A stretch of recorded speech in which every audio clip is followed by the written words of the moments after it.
से अनुरोध है कि कृपया कार्यक्रम शुरुआत करनी है तो थोड़ा सा कोऑपरेट करें।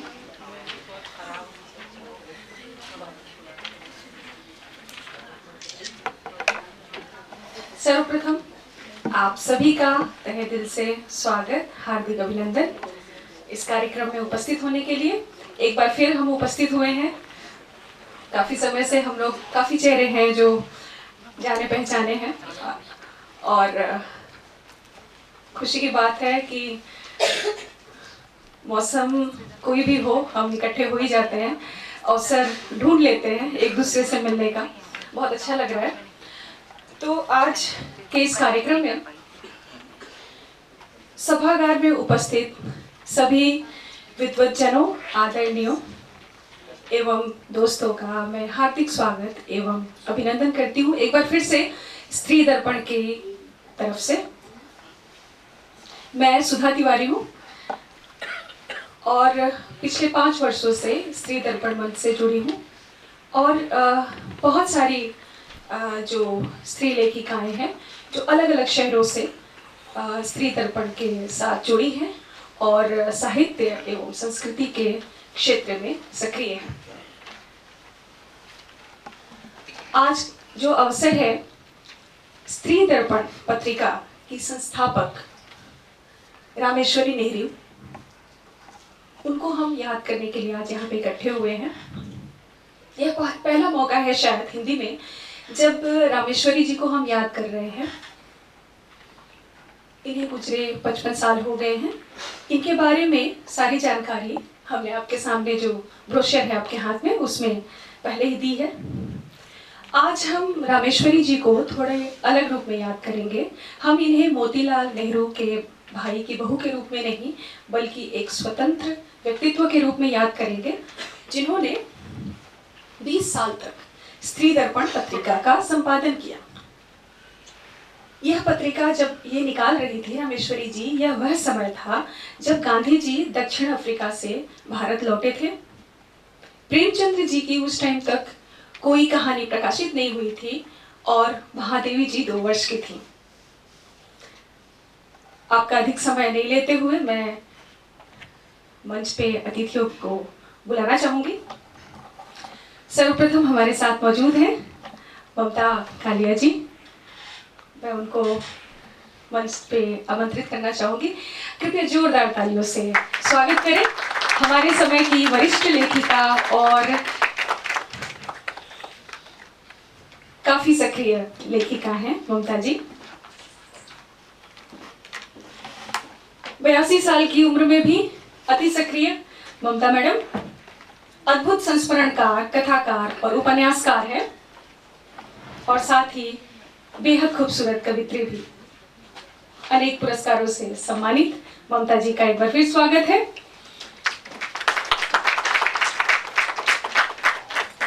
इसके पश्चात मैं मंच पर आमंत्रित करना चाहूंगी हिंदी के अनूठे कवि पत्रकार जो हमारे साथ मौजूद हैं, इकबाल रवि जी। सर प्लीज मंच पे आइए, आपका हार्दिक स्वागत है। अतिथियों से अनुरोध है कि कृपया तालियों से उत्साहवर्धन करें।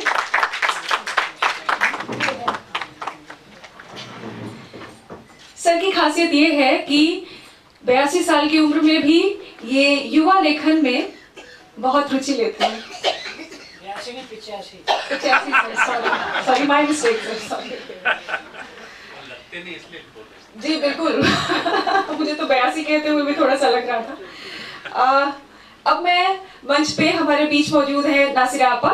इनका प्यार हमें हमेशा मिलता रहता है। मैं उनको आमंत्रित करना चाहूंगी मंच पे।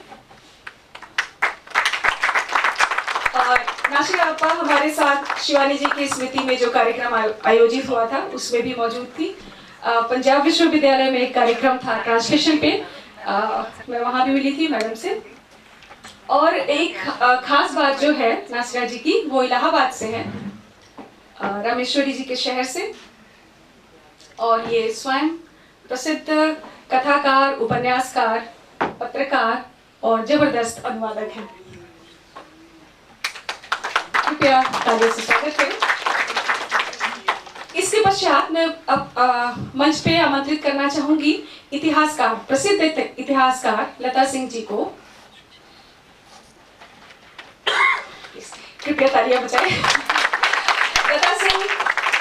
लता सिंह जी जेएनयू से हैं और इतिहासकार हैं। हम जानते हैं कि जेएनयू की एक लंबी परंपरा रही है महिला इतिहासकार लेखकों की हमें देने में, जिसमें शामिल हैं रोमिला थापर, सुबीरा जायसवाल, मृदुला मुखर्जी, तनिका सरकार और लतिका सिंह जी स्वयं। अपने कला और संस्कृति से जुड़ी महिलाओं, तवायफों, रंगकर्मियों पर इनका महत्वपूर्ण कार्य है। कृपया स्वागत करें। इसके पश्चात हमारे बीच मौजूद हैं बनारस घराने की प्रसिद्ध गायिका मीनाक्षी प्रसाद जी। मैं मैडम से अनुरोध करूंगी कृपया मंच पे आके शोभा बढ़ाएं। मीनाक्षी प्रसाद जी सविता देवी की शिष्या रही हैं। इन्होंने संगीत के मनोवैज्ञानिक पहलू पर अनूठी किताब लिखी है। इस अवसर का हम उपयोग करेंगे हालिया दिवंगत हुई लोक गायिका शारदा सिन्हा जी, जो अब हमारे बीच नहीं हैं, और उनको हम याद करना चाहेंगे इस अवसर पे। साथ ही प्रख्यात नवगीतकार शांति सुमन जी भी कुछ समय पहले ही हमें छोड़ के गई हैं, और मुझे लगता है 2 दिन पहले या 1 दिन पहले एक और सदस्य हमने खोया है, नूतन यादव जी को। तो हम इस अवसर का उपयोग करेंगे उन्हें याद करने का, उन्हें श्रद्धा सुमन अर्पित करने का। और मैं मीना झा जी को आमंत्रित करना चाहती हूँ कि वो एक कविता इस अवसर पे।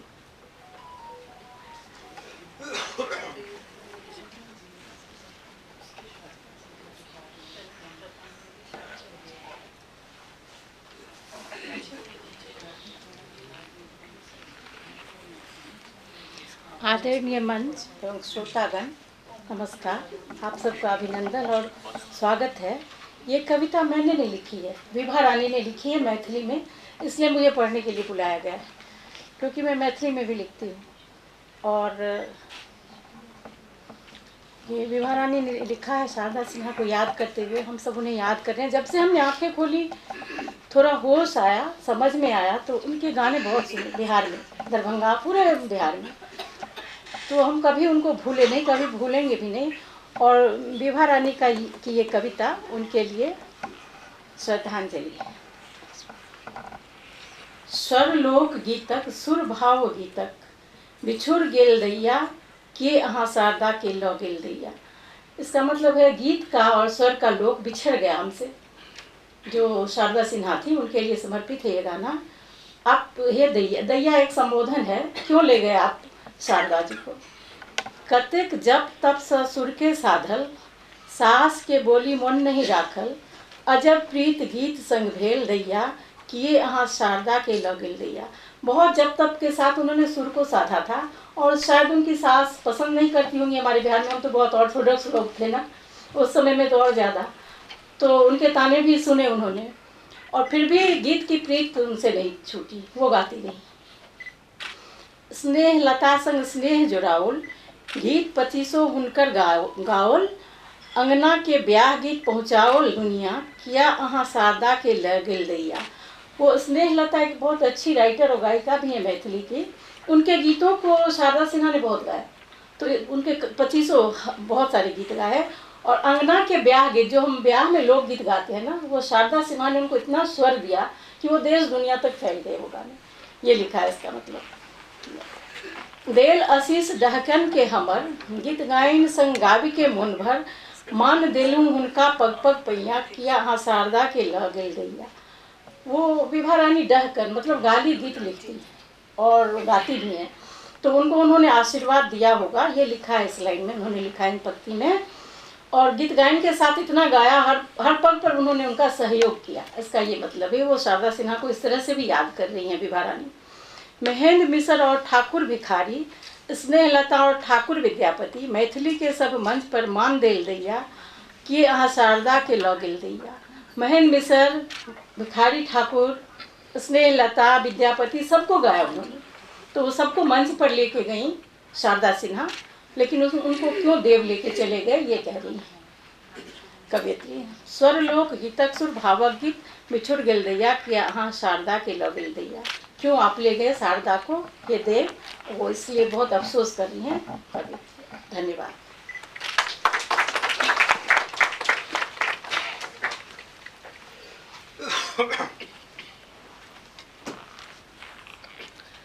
बहुत शुक्रिया मीना जी। जैसा कि मैंने कहा और मीना जी ने एक सुंदर कविता सुनाई विभा रानी जी की स्मृति में, और जी विभा रानी जी की कविता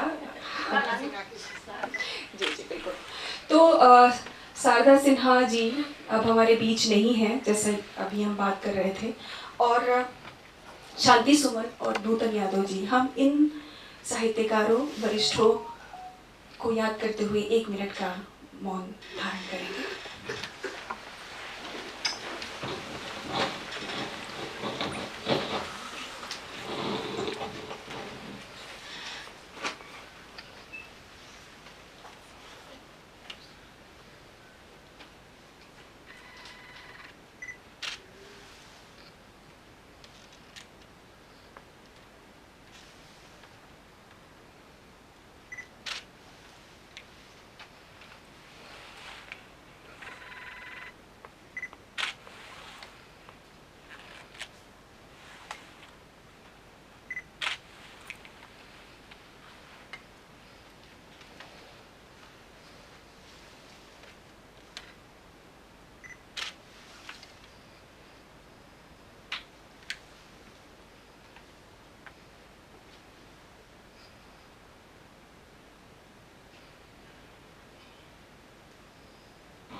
बहुत शुक्रिया।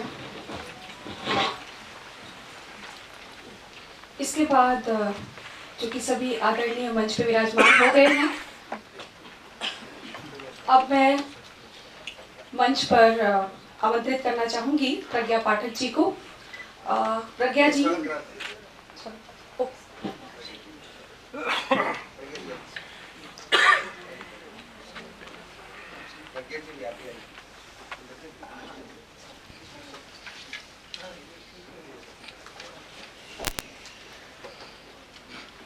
कृपया मंच पे आए और अतिथियों का बातें स्टार्ट कर लीजिए। प्रज्ञा जी से अनुरोध है, कृपया मंच पे आसीन अतिथियों का पुष्पगुच्छ देकर स्वागत करें।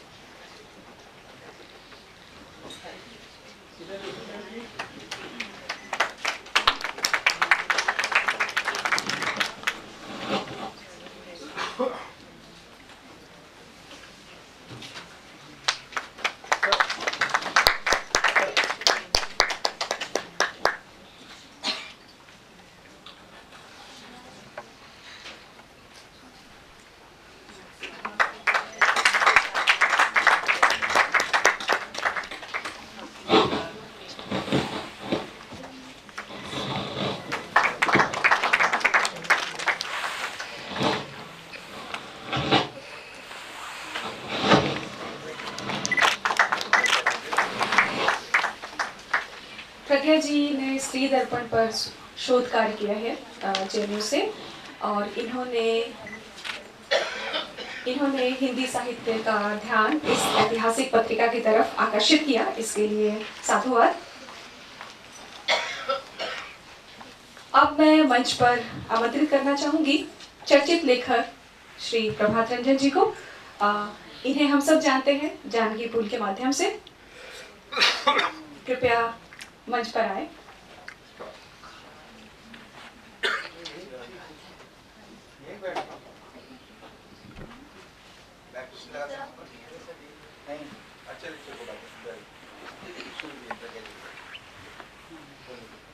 अब सब मंच पे आसीन हो चुके हैं, तो मैं इसके बाद कल्पना मनोरमा जी को आमंत्रित करना चाहूंगी कि वो आए और आगे कार्यक्रम का संचालन करें। कल्पना जी।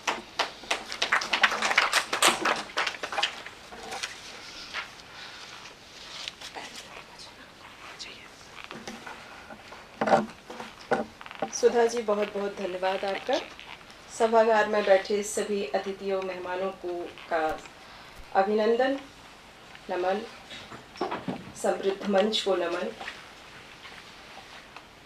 सुधा जी, आपने विस्तार से रामेश्वरी नेहरू के बारे में बताया, अतिथियों से परिचय करवाया। मैं आपका अधिक समय न लेते हुए समारोह के उद्घाटन सत्र के लिए स्त्री दर्पण पत्रिका से संबंधित अध्ययन से जुड़ी रही प्रज्ञा पाठक जी को बुलाना चाहूँगी। प्रज्ञा जी, आप आइए।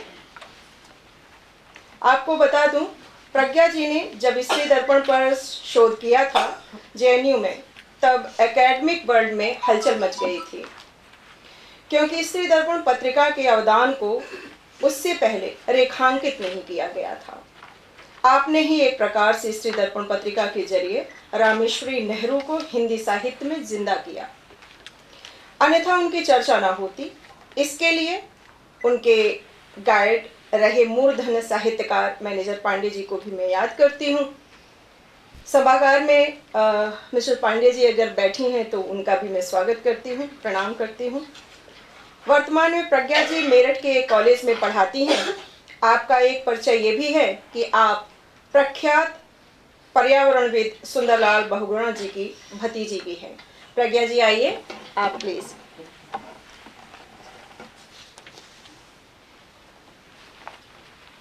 धन्यवाद। सभी मंचासीन विद्वद्गण और जो लोग मंच पर नहीं मौजूद हैं, वैसे भी सभी विद्वद्गण को मेरा अभिवादन। ऐसे समारोहों में मंच और मंच के बिना वाले विद्वानों में बहुत भेद होता नहीं है, ऐसा मैं देखती आई हूँ वर्षों से। आज का ये आयोजन रामेश्वरी देवी नेहरू की स्मृति को समर्पित है। अभी जब मैं आकर बैठी, मीनाक्षी जी ने मेरा ध्यान आकर्षित किया। उन्होंने कहा कि क्या आज रामेश्वरी जी की पुण्यतिथि है? तो मैं थोड़ा सा चौंक गई। दरअसल आज रामेश्वरी जी की पुण्यतिथि नहीं है, उनकी पुण्यतिथि 8 नवंबर को है। 8 नवंबर को उनका देहांत हुआ था, 10 दिसंबर को उनका जन्म हुआ है।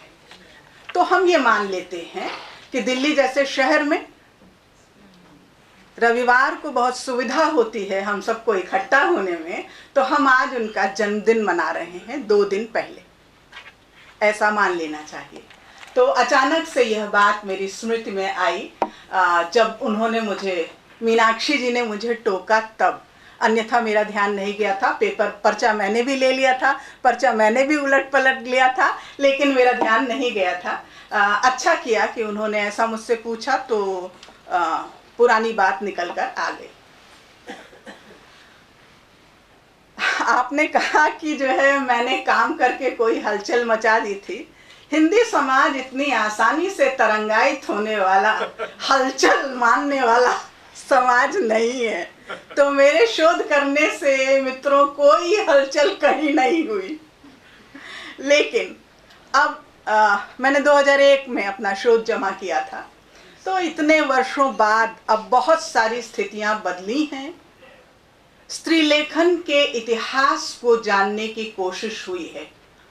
बहुत मोटा विभाजन हम कर लेते हैं और बड़ी सरलता से, सामान्य हिंदी जन की बात कह रही हूँ मैं, विशिष्ट शोधार्थियों और विद्वानों की बात नहीं कह रही हूँ। तो सामान्यतः मान लिया जाता है कि महादेवी वर्मा, सुभद्रा कुमारी चौहान और एक और कौन, अच्छा, महादेवी वर्मा, सुभद्रा कुमारी चौहान इत्यादि में सारा हिंदी लेखन समाहित हो जाता है। वही 2 लेखिकाएं थी जिन पर की चर्चा होती रही। हाँ, और तीसरी वो शिवरानी देवी का तो बाद में जिक्र आया, और जो एक विधायक महिला थी और जिन्होंने जेल डायरी लिखी थी, जिनकी जेल डायरी लुप्त है? आप में से कोई मुझे याद दिलवाइए। उर्मिला देवी शास्त्री भी कम लोग जानते हैं। मीनू शुद्धि शोधार्थी हैं इसलिए जानती हैं। जी नहीं, मुझे अभी ध्यान आएगा तो मैं आपका ध्यान वहां आकर्षित करूंगी कि कुल 2-3 लोगों में वह चर्चा चलती है कि ये लोग हिंदी की लेखिकाएं रही हैं। अन्यथा हिंदी में स्त्री लेखन आजादी से पहले नहीं के बराबर रहा है।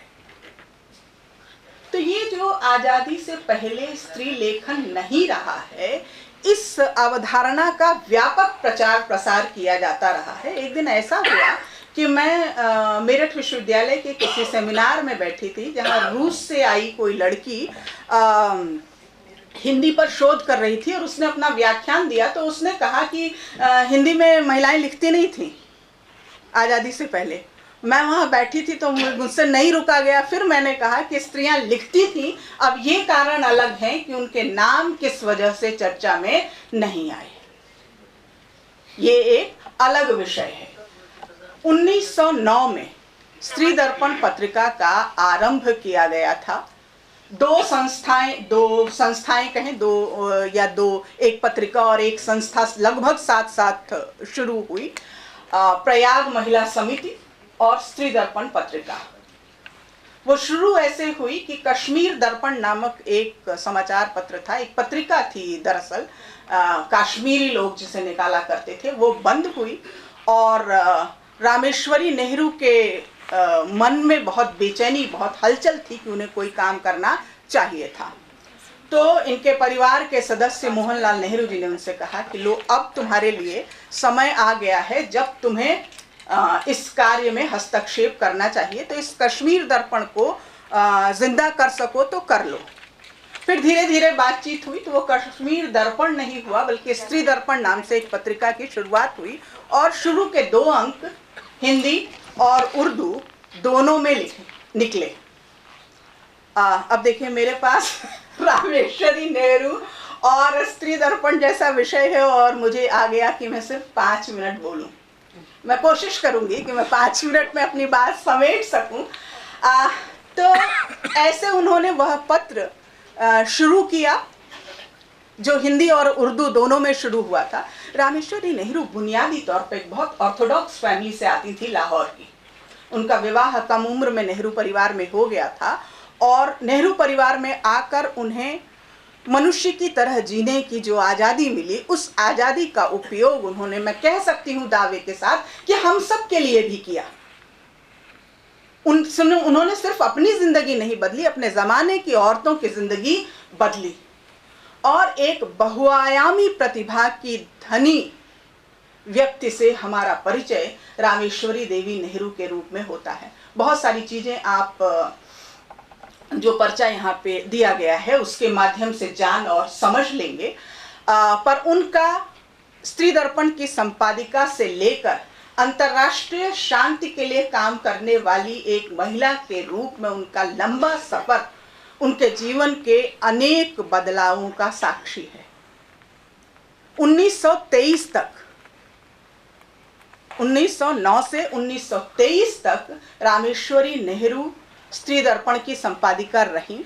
23 के बाद उनकी जो व्यस्तता बनी, उस व्यस्तता में वो समय नहीं निकाल सकी कि वो आगे उस संपादन को कंटिन्यू करें, तो वो पत्रिका प्रयाग से, इलाहाबाद से चली गई कानपुर और उसके समय समय पर बहुत अधिक मात्रा में संपादक बदले और जो संपादकों का परिवर्तन था, बहुत कोशिश की जाती थी, बहुत खोजबीन होती थी, बहुत ढूंढा जाता था और उसके बाद एक संपादक नियुक्त होता था, लेकिन उसके बाद भी जो रूप स्त्री दर्पण का था वो वैसा बना नहीं रह पाया। 23 के बाद जितने अंक उपलब्ध हैं, लगभग सबको मैंने उलट पलट कर देखा है। हर अंक उपलब्ध नहीं है, लेकिन जितने अंक उपलब्ध हैं उनको मैंने उलट पलट कर देखा है। और 1923 के बाद स्त्री दर्पण पत्रिका की धार धीरे धीरे कुंद होती गई। अब आप सोचोगे कि यह पत्रिका थी क्या और क्यों इस पर हम इतनी चर्चा कर रहे हैं। 1909 से निकलती हुई एक पत्रिका की संपादक कहती है कि हमारा शुरू दिन से प्रयास रहा है कि स्त्री को मनुष्योचित पद मिले। स्त्री है, पुरुष है, उन दोनों का भेद है, उन दोनों में अलगाव है, उन दोनों में समानता है, पता नहीं क्या क्या है। और उस जमाने में तो समस्याओं की पूरी सीरीज थी। बाल विवाह, अशिक्षा, विधवा, पर्दा, मृतक स्त्री विवाह, न जाने कितनी चीजें थी जो समाज में एक साथ चल रही थी और उन स्थितियों में बदलाव की आवश्यकता महसूस की जाती थी। उस बदलाव की आवश्यकता को रामेश्वरी नेहरू ने बड़े ही कौशल के साथ इस पत्रिका के माध्यम से अपने समाज को समझाने का काम किया, स्त्रियों को भी और पुरुषों को भी। उनकी शैली एकालाप की शैली नहीं थी, उनकी शैली संवाद की शैली थी। कोई लेख आता था किसी भी मुद्दे को समर्थन या विरोध करते हुए, उस लेख के पक्ष या विपक्ष में लंबी बहसें चला करती थी। सिर्फ उनके यहाँ छपा हुआ नहीं, दूसरी किसी पत्रिका में छपी हुई चीजों का भी बहुत त्वरित संज्ञान लिया जाता था और वो प्रतिक्रियाएं स्त्री दर्पण पत्रिका में मौजूद होती थी। बहुत ही प्रगतिशील, मुक्तिगामी स्वर की पत्रिका स्त्री दर्पण थी। अपने समय की लगभग सभी समस्याओं को संबोधित करती हुई। ऐसे में जब आज मैं आपसे कहूं कि वो ये कह रही थी कि अच्छा, लेखन का जो सिलसिला था वो लंबे समय तक चला। स्त्री दर्पण बंद हो गया, उसके बाद भी रामी कहीं ना कहीं इधर उधर लिखती रही और स्त्री दर्पण का ऑरा, उसका जो सारा उसकी छवि थी, उसके कारण समाज में जो परिवर्तन हुए, समाज में जो बदलाव हुए, उसके कारण उस जमाने की अनेक पत्रिकाओं ने महिला अंक निकाले। मर्यादा नाम की एक पत्रिका थी जो विशुद्ध राजनैतिक पत्रिका थी, उसने भी 2 स्त्री अंक निकाले। विशाल भारत एक पत्रिका थी जो स्त्रियों की पत्रिका नहीं थी, उसने भी महिला अंक निकाला। मनोरमा नाम की पत्रिका थी जो स्त्रियों की ही पत्रिका थी, उसने भी स्त्री अंक निकाला। और चांद के 2 स्त्रियों के अंक निकले थे, इस बात से आप सब वाकिफ होंगे। तो एक समूचा स्त्री आंदोलन खड़ा करने का काम स्त्री दर्पण और उनकी सहयोगी पत्रिकाओं ने उस समय में किया। और यह रामेश्वरी नेहरू का हिंदी को बड़ा योगदान है। उनकी छवि बाद में एक अंतर्राष्ट्रीय कार्यकर्ता की छवि है, एक विलक्षण महिला की छवि है, लेकिन हम लोग आज हिंदी के एक लेखक को, हिंदी के एक संपादक को जानना चाहेंगे जिसकी की चर्चा ठीक वैसे ही नहीं होती है जैसी कि एक संपादक के रूप में प्रेमचंद की होती है, अज्ञेय की होती है, महावीर प्रसाद द्विवेदी की होती है। ये लोग ऐसे संपादक हैं और इस तरह से जाने जाते हैं कि हम सब उससे परिचित हैं। लेकिन रामेश्वरी देवी नेहरू का संपादन, उनका लेखन हाशिए पर ही रहता चला आया। मेरा ख्याल है मैं समाप्त करूं तो भविष्य में कभी फिर कोई ऐसा अवसर आया तो मैं रामेश्वरी जी और उनकी पत्रिका स्त्री दर्पण के बारे में विस्तार से चर्चा करूंगी। आज यहीं पर समाप्त करती हूँ। धन्यवाद। बहुत बहुत धन्यवाद।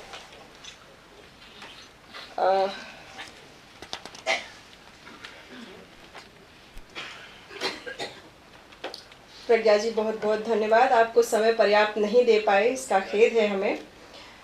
हम सब आपके वक्तव्य से लाभान्वित हुए। निश्चित तौर पर रामेश्वरी जी पर एक नई रोशनी पड़ी। आपने आईपी कॉलेज में भी एक लंबा व्याख्यान दिया था जो हमें याद आ रहा है। दर्पण, स्त्री दर्पण के समारोह में अनेक आपको शुभकामनाएं जो आपने कार्य किया उसके लिए। मित्रों, अब यहाँ से किताबों के विमोचन का सिलसिला आरंभ होता है। मौजूदा स्त्री दर्पण की पहली किताब अलका तिवारी द्वारा संपादित है, गीतांजलि श्री आलोचना के दायरे में। किताब का लोकार्पण होने जा रहा है। आपको बता दें, अलका तिवारी जी लखनऊ में रहती हैं, जो इस किताब की संपादिका हैं। किन्हीं कारणों से बिल्कुल अंतिम समय में पता चला वो नहीं आ पाई हैं हमारे बीच इस कार्यक्रम में।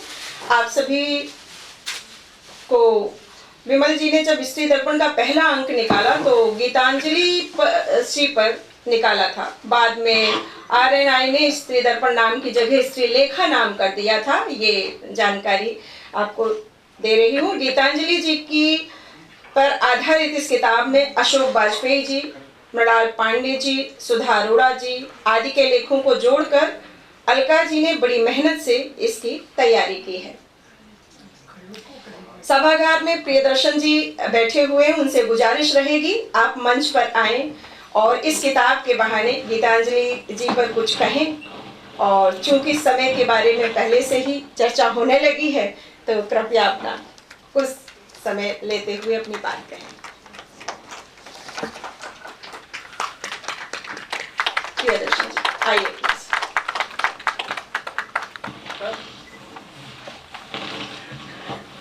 तो किताब तो लोकार्पित हो गई। स्त्री दर्पण की टीम को बधाई। मुझे अचानक विमल जी ने आदेश दिया कि आपको आकर 5 मिनट बोलना है, तो उनका आतंक कुछ ऐसा है कि मुझे लगा कि ना आऊँ तो बहुत खतरनाक होगा मेरे भविष्य के लिए। अभी प्रज्ञा जी जिस बात की चर्चा कर रही थी, 100 साल पहले एक स्त्री कितने संघर्ष के साथ कितनी उपेक्षा के बीच अपना काम कर रही थी, शायद वहीं रोपे हुए बीज का नतीजा है कि 21वीं सदी की शुरुआत में हम लगभग स्त्री लेखन का विस्फोट देख रहे हैं। और इस विस्फोट में मतलब मैं मानता हूं कि 91-92 के बाद से अचानक एक नई दुनिया है और लेखकों की, खासतौर पर महिला लेखन की एक पूरी कतार है जिसको आज हम मुख्य धारा का लेखन मानने को मजबूर हैं। आज लेखक का मतलब स्त्री लेखक ही है, आज स्थिति ये है। और निश्चित तौर पे इसके सिरमौर जो लेखिकाएं हैं उनमें गीतांजलि श्री और अलका सरावगी जैसे नाम शामिल हैं। गीतांजलि श्री को इत्तेफाक से 2 साल पहले जो बुकर मिला उससे एक अलग सी कीर्ति मिली, लेकिन वो भी इस बात से बेपरवाह लगातार लिखती रहीं कि उनको कोई पढ़ता है या नहीं पढ़ता है। वो आसान लेखक नहीं है। सबसे बड़ी बात है, 2-3 मुद्दे जो 5 मिनट में मैं रख पाऊंगा, रखने की कोशिश करता हूँ। मतलब सिर्फ स्त्री होने के नाते नहीं, सिर्फ स्त्री संवेदना का वहन करने की बात नहीं है। बहुत अचरज के साथ में उनके पूरे लेखकीय सफर को देखता हूँ तो पाता हूँ कि उन्हें प्रगतिशीलता के, सरहदों को तोड़ने के, वर्जित प्रदेशों में जाने के, जोखिम लेने का जो एक अभ्यास उनमें है, उनकी रचनाशीलता को एक अजब आयाम देता है। जैसे मुझे उनका उपन्यास याद आता है, हमारा शहर उस बरस। वो 90 का दशक था जब सांप्रदायिकता की आंधी में, जो आज एक बड़े भयानक नासूर की तरह हमारे देश में लगभग छाई हुई सी है, तब हम लोग उसमें उसका दबाव झेल रहे थे। तब उपन्यास वो आया और अपने ढंग से वो कमाल का उपन्यास है। यानी दूधनाथ सिंह के आखिरी कलाम की चर्चा होती है, लेकिन हमारा शहर उस बरस भी अपने आप में अनूठा उपन्यास है। उसके बाद 2002 के आसपास उनकी जो दूसरे मैंने किताबों के क्रम से मैं नहीं बोल रहा हूँ, जो उपन्यास आया तिरोहित, वो अपने आप में एक क्रांतिकारी उपन्यास था। हिंदी में स्त्री समलैंगिकता को लेकर, और जब मैं समलैंगिकता की बात करता हूँ तो अचानक सनसनी सी फैल जाती है कि पता नहीं कैसा लेखन होगा। इतना संवेदनशील, इतना तरल लेखन आसानी से सुलभ नहीं होता है। और सिर्फ हिंदी की नहीं, मैं इसको भारतीय भाषाओं के संदर्भ में भी कर सकता हूँ। रेत समाधि के बारे में सब जानते हैं। तो हमारे बीच एक ऐसी लेखिका है जो अपने मूल्यों में प्रगतिशील है, जो सरहदों को, सांप्रदायिकता के सवाल को, लैंगिक विभेद को, हर तरह की गैर बराबरी को बड़ी सहजता से ठोकर मारती है और अपने लेखन में भाषा को नए सिरे से गढ़ती है। यानी गीतांजलि श्री को पढ़ना एक चुनौती भरा काम है। बहुत सारे लोगों ने जब बुकर मिला तो किताब खरीदी और लाखों की प्रतियां बिक गईं और सब ने 5 दिन बाद कहा कि इसको तो पढ़ना बड़ा मुश्किल है। पता नहीं वो आसान मिठाई जैसी कोई चीज चाहते थे जो खाएं तो उनको स्वाद मिल जाए। लेकिन अच्छी किताबें, बड़ी किताबें कई बार एक गहरे समुद्र की तरह होती हैं आपको उसमें सांस रोक के उतरना पड़ता है, डूबना पड़ता है, उसमें आप साथ होना पड़ता है उसके साथ, तब जाके वो मोती मिलता है जो बहुत भीतर कहीं गहरे धसा होता है। तो गीतांजलि श्री हमारे समय की एक ऐसी लेखिका हैं जिनको सम्मानित करना, मौजूदा दौर के स्त्री लेखन को और उसकी धार को सम्मानित करना है, और उस अंतर्राष्ट्रीय पहचान को भी जो इस लेखन को मिल रही है। मेरा ख्याल है मेरे 5 मिनट तो हो गए होंगे। Thank you. मन तो था बोलते रहे और सभी सुनते रहे, बहुत मन से सुन रहे थे सभी लोग, लेकिन माफ कीजिएगा समय की पाबंदी। बहुत बहुत धन्यवाद आपका, आपने बहुत अच्छे से गीतांजलि श्री के बारे में बात रखी। मित्रों, अब दूसरी और तीसरी किताब रीता जी द्वारा संपादित है। रीता जी इन पुस्तकों का भी यानी स्त्री दर्पण मंच पर विमोचन होना है। रीता जी स्त्री दर्पण की जान है। आप मुंबई से पधारी हैं हमारे बीच। मित्रों, तालियों के साथ रीता जी की स्वागत करें और इस किताब का विमोचन। रीता जी, मंच पर आपका स्वागत करती हूँ।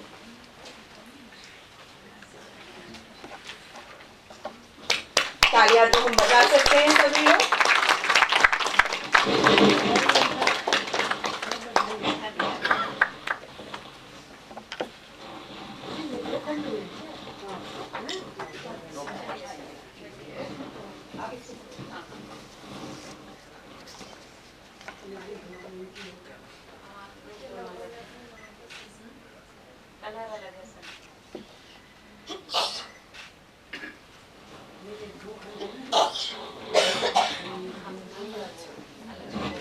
रीता जी, आपसे अनुरोध है कि आप आएं और इस किताब के बारे में, अपने काम के बारे में कुछ चंद शब्द साझा करें हमारे साथ। आइए। समय 5 मिनट ही रहेगा।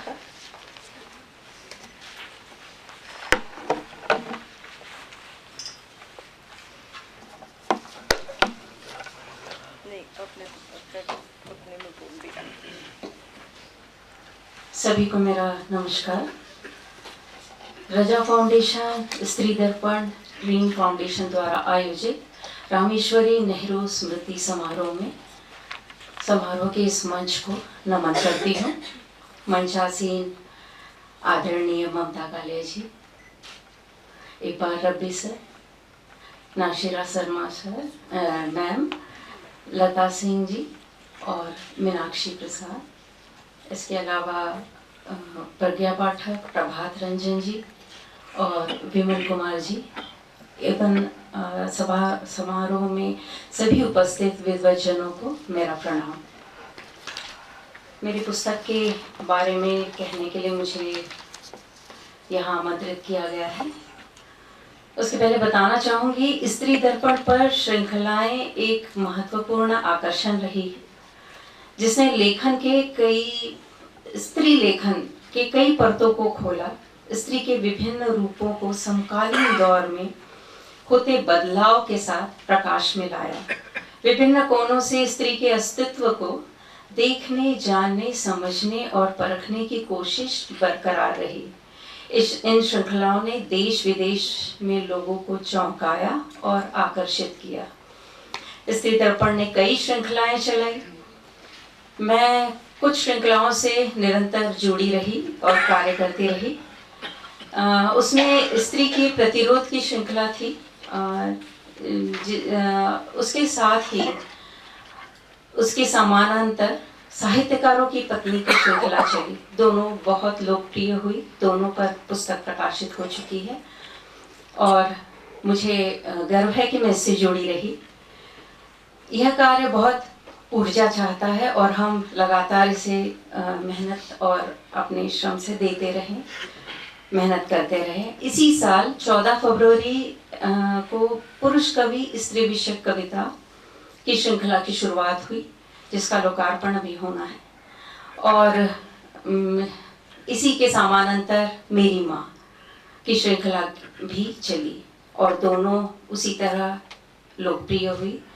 लोगों का मुझे फ़ोन आना, मैसेज आना निरंतर लगातार चालू रहा। इवन पुरुष कवियों का भी फ़ोन आना, मैसेज आना, मेरी श्रृंखला में शामिल होने की इच्छा जाहिर करना, ये मेरे लिए बड़ी बात थी, स्त्री दर्पण के लिए बड़ी बात थी। पुरुष कवि स्त्री विषयक कविता श्रृंखला की पुस्तक कविता में स्त्री है और वो प्रकाशित हुई है आपस प्रकाशन से। ये पहला खंड है जिसमें 21 कवि की कविताएं समाहित है। और जब इस श्रृंखला के बारे में सर ने मुझे कहा तो थोड़ा मैं झिझकी, थोड़ा परेशान हुई कि मैं सभी कवियों को नहीं जानती। सर ने आश्वासन दिया कि मैं बताऊंगा नाम और नंबर भी दूंगा। मुंबई में रह के सभी तक पहुंचना, सभी को जोड़ना बहुत मुश्किल था। किसी की किताब से कविताएं ली, कभी नेट से, कभी व्हाट्सएप पे, फ़ोन पे मंगाया और सभी को जोड़ा। कुछ त्रुटियां रही होगी, उसके लिए क्षमा चाहूँगी। उसके बाद मेरी माँ की श्रृंखला। इसके पहले मैं कहना चाहूँगी कि इस पुरुष कवि स्त्री विषयक कविता की श्रृंखला की शुरुआत में नरेश सक्सेना सर से मेरी बातचीत हुई और उन्होंने कहा कि विनोद कुमार शुक्ल सर से शुरुआत करनी चाहिए, वरिष्ठ कवि से। और मैंने उनकी कविताओं से शुरुआत किया, लेकिन कुछ कारणवश उनकी सारी कविताएं नहीं मिल पाई, लेकिन उनसे शुरुआत किया, ये सौभाग्य था और मेरे लिए खुशी की बात थी। इसी तरह असद जैदी सर कवि, उनके कहने पे मैंने कुछ कवियों को जोड़ा जो मेरे लिए और श्रृंखला के लिए महत्वपूर्ण थे। और काफ़ी मतलब स्त्री का एक ऐतिहासिक, सामाजिक और पारिवारिक रूप सामने आया। समाज में स्त्री और पुरुष अलग होते हुए भी एक दूसरे का साथ है। पाबंदियां ज़्यादातर स्त्रियों पर रही, लेकिन किसी को रोकना, मुझे लगता है समाज को रोकना है, समाज के विकास को रोकना है, चाहे पुरुष को रोके या स्त्री को। तो यही स्त्री को रोकना कहीं कहीं विकास में रुकावट हुई है। आज स्त्रियां खुल रही है, ये बहुत अच्छी बात है। इसी तरह मेरी माँ की श्रृंखला में भी कई महिला मित्रों का साथ रहा, बहुत खुशी से साथ दिया।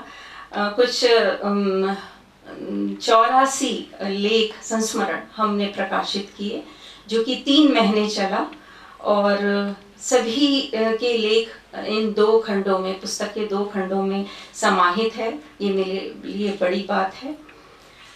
पुरुष कवि स्त्री विषयक कविता की पुस्तक की भूमिका के लिए शुभा जी का मैं आभार व्यक्त करती हूँ कि उन्होंने सभी कविताओं को पढ़कर उसमें भूमिका लिखने के लिए उन्होंने सहमति दी और बहुत स्त्रियों के हर मुद्दों पर उन्होंने कुछ अपने विचार व्यक्त किए। उनका आभार व्यक्त करती हूँ एवं प्रकाशक का भी आभार व्यक्त करती हूँ। मेरी माँ, हमारी अम्मा, ये जो 2 खंडों में समाहित हुई है, हर पुस्तक में 40 से ऊपर संस्मरण है और इसे हम स्त्री दर्पण की संपादकीय टीम ने संपादित किया है, जिसमें अलका तिवारी जी हैं, अलका प्रकाश जी हैं, अनुराधा ओम्स जी है, सुधा तिवारी जी है, सोमा बनर्जी और पारुल बंसल जी। सभी का धन्यवाद देती हूँ कि उन्होंने मुझे सहयोग और मेरी मेहनत को उनके द्वारा ही ये सारी चीज़ें बहुत अच्छे से तय समय पर हो गई, इसलिए उन्हें का धन्यवाद और दोनों प्रकाशकों का धन्यवाद जिन्होंने दोनों को मुझे दिए, और विमल सर का धन्यवाद अदा करती हूँ। उन्हें साधुवाद देती हूँ इस श्रृंखला के लिए।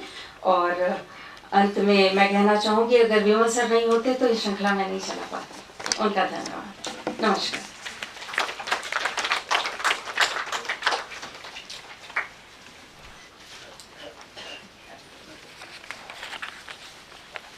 बहुत बहुत धन्यवाद रीता जी। मैं चाहूँगी कि आप ऐसे ही कार्य करते रहें और ऐसे ही संपादन किताबें आती रहें आपकी। आपको बहुत बहुत बधाई, शुभकामनाएं। आपने साहित्य प्रेम और समर्पण को आपके देखकर सुनकर अच्छा लग रहा है।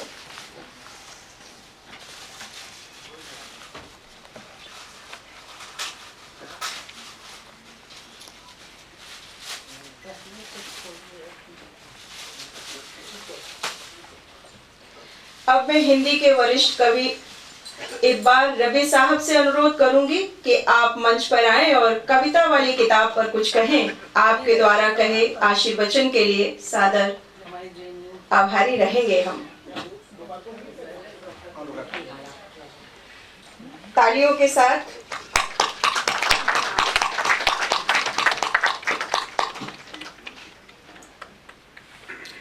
विमल जी की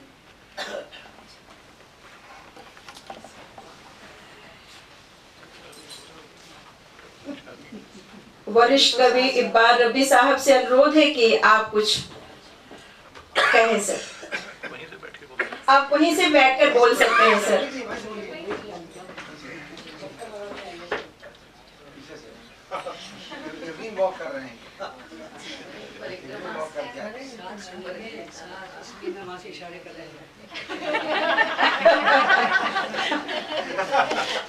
सर समय आपको बताना नहीं पड़ेगा। बहुत बहुत धन्यवाद स्त्री दर्पण का, जो मुझे इस काबिल समझा कि मैं कुछ बोलूं। अब ऐसा था कि पृथ्वीराज चौहान के बारे में मशहूर है कि वो अंधेरे में तीर चलाते थे और जहाँ शब्द होता था वहीं जाके तीर लगता था, व्यक्ति मर जाता था।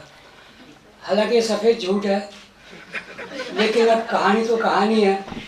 हुआ ये था कि मोहम्मद गौरी ने जब पहली बार हमला किया तो वो हार गया, पृथ्वीराज चौहान जीत गए।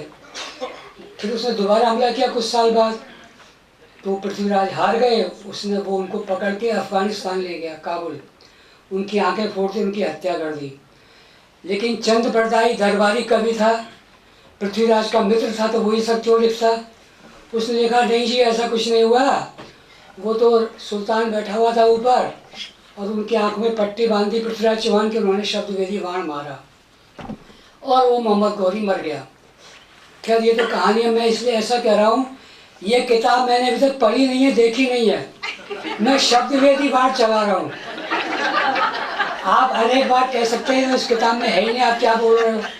इसके लिए मैं जिम्मेवार नहीं हूँ। मेरी आंखों पे पट्टी बंधी हुई है, अगर मैंने किताब पढ़ी होती तो कुछ न बोलता। खैर ये हो गया। दूसरी बात यह है, विमल कुमार जी की जो प्रतिभा अद्भुत है, ये खुद पर्दे के पीछे रहते हैं और कठपुतलियों का तमाशा दिखाते रहते हैं।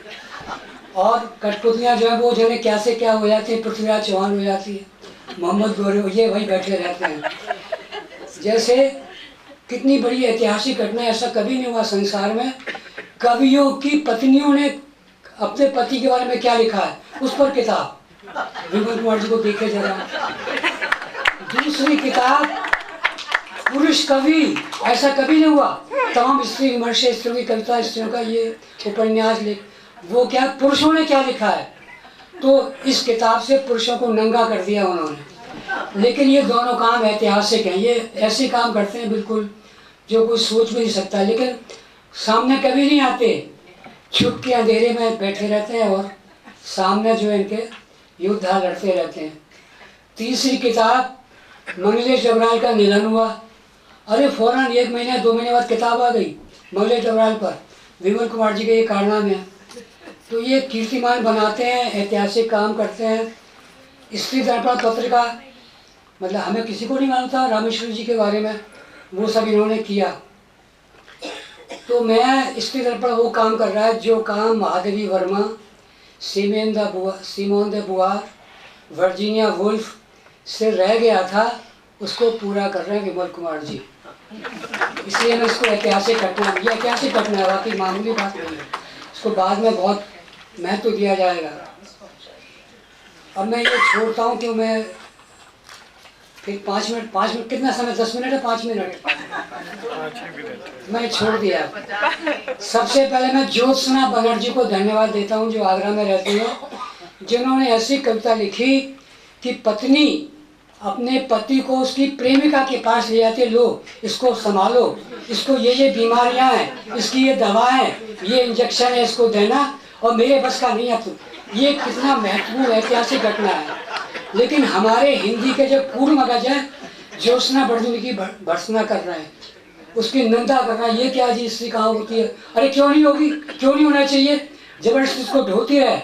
और वो प्रेमिका को रोज रात में रोज वो कर रहा है, फ़ोन कर रहा, बात कर रहे हैं, तो अच्छा है तुम संभालो, जो बाहर में जाओ। खैर अब मैं जो है ये हमारा जो समय है, कुछ स्त्री कवि, कुछ क्या मतलब ज़्यादातर जो स्त्री विमर्श है, पुरुष सत्ता पर लगातार प्रहार कर रहे हैं। पुरुष सत्ता मतलब पितृसत्ता पर हमलावर है। पुरुष सबसे बड़ा खलनायक, सबसे बड़ा शत्रु है।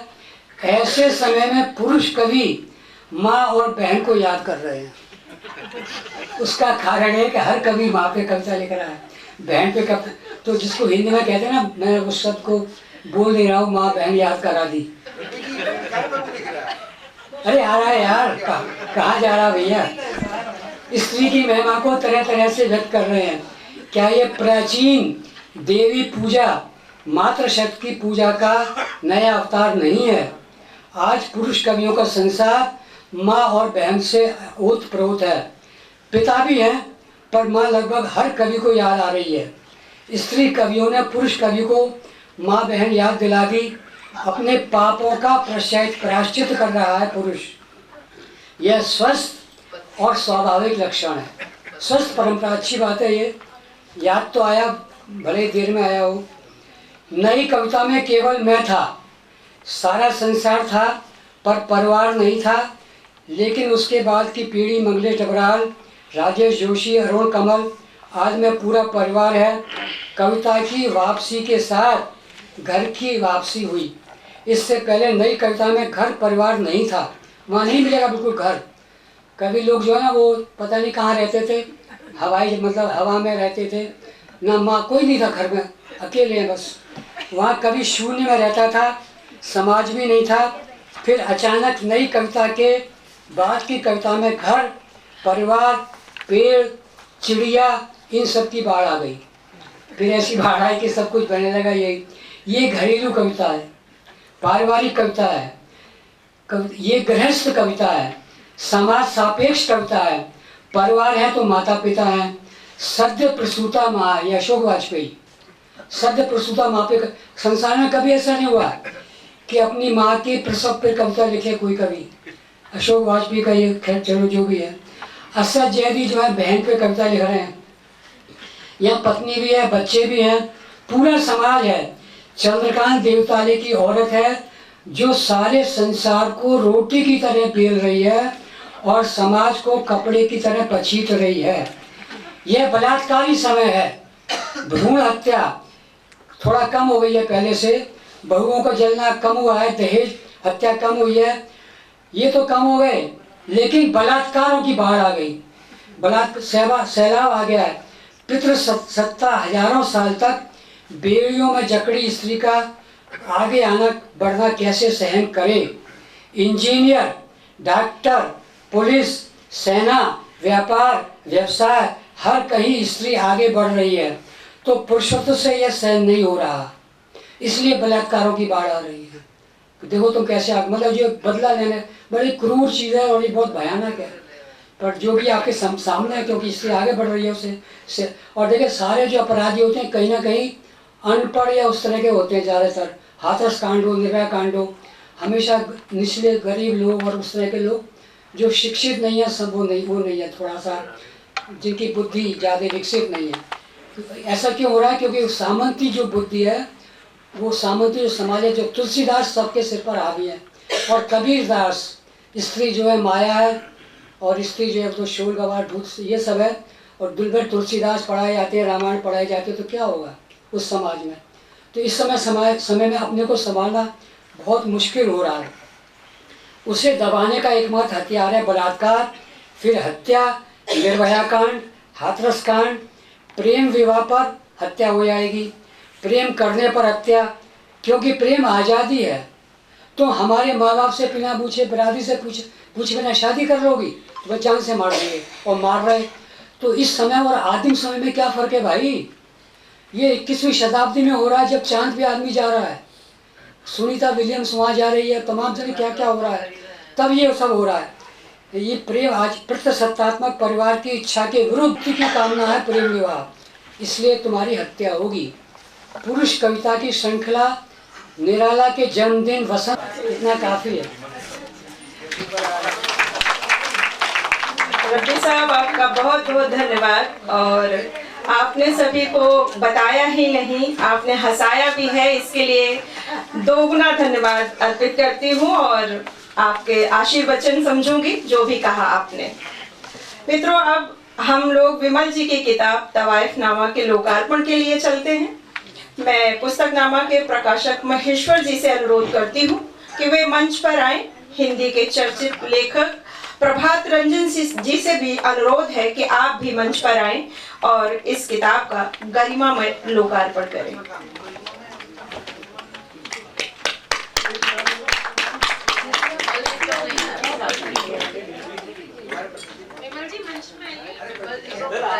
सभागार में बैठे विमल जी को बुला करतल ध्वनियों से लोकार्पण की गरिमा बढ़ा सकते हैं आप सभी मित्र। विमल जी को बुला लीजिए। विमल जी, आप भी आइए।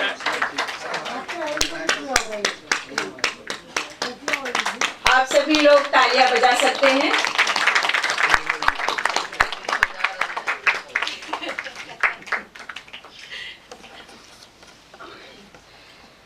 बहुत बहुत धन्यवाद आप मेहमानों का। अब मैं विभा विष्ट जी से अनुरोध करूंगी कि इस किताब से 2 कविताओं के अनुवाद का हमारे समक्ष वाचन करें। विभा विष्ट जी, आपका मंच पे स्वागत करती हूँ।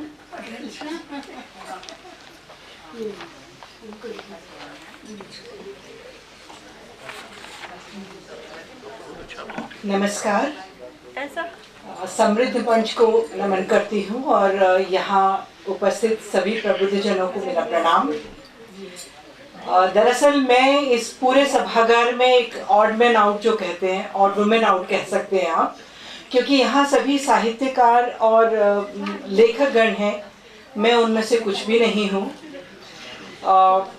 मैं C.डॉट एक संस्था है केंद्र सरकार की, उसमें डिप्टी डायरेक्टर जनरल के पद से अभी हाल ही में रिटायर हुई हूँ। लेकिन जब भी कोई कविता मेरे मन को छूती है तो उसका अनुवाद करने का दिल करता है मेरा। और ऐसा भी कुछ समय पहले विमल जी की एक कविता मैंने फेसबुक पर पढ़ी थी और उसका अंग्रेजी अनुवाद किया।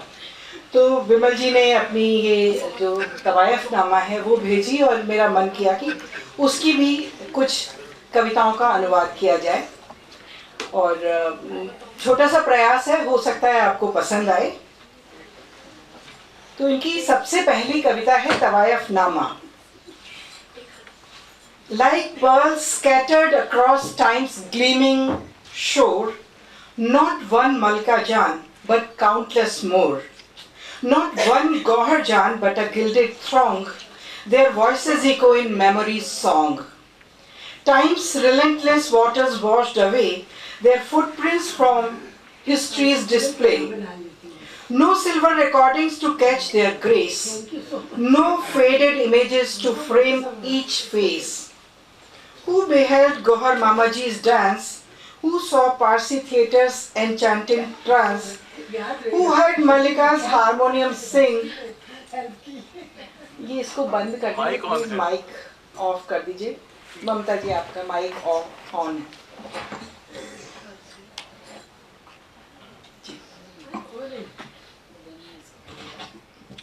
Who beheld Gohar Mamaji's dance, who saw Parsi theatres enchanted trance, who heard Mallika's harmonium sing, or Mallika Bhengi's jewels or ring, she of the single haunted eye, whose melodies still make angels sigh.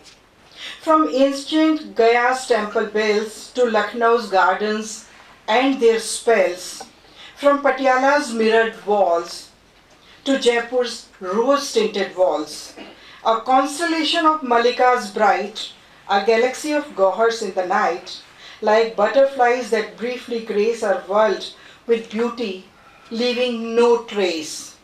Did their paths ever cross and weave in that tapestry time wouldn't retrieve? Did they recognize kindred souls in voices carrying similar goals, drawing strength from sisterhood's embrace, united under fame's fleeting grace? Why do we remember just a few? When Shoshibala's songs were true, when Fanibala's voice would soar, whose voice were recorded before Gohar opened history's door. They are whispers now in time's dark halls. No archives hold their curtain calls. No museum displays their shawls. Civilization turned its face, denied them culture's warm embrace. A theft most cruel, a deep disgrace. Though we cannot raise the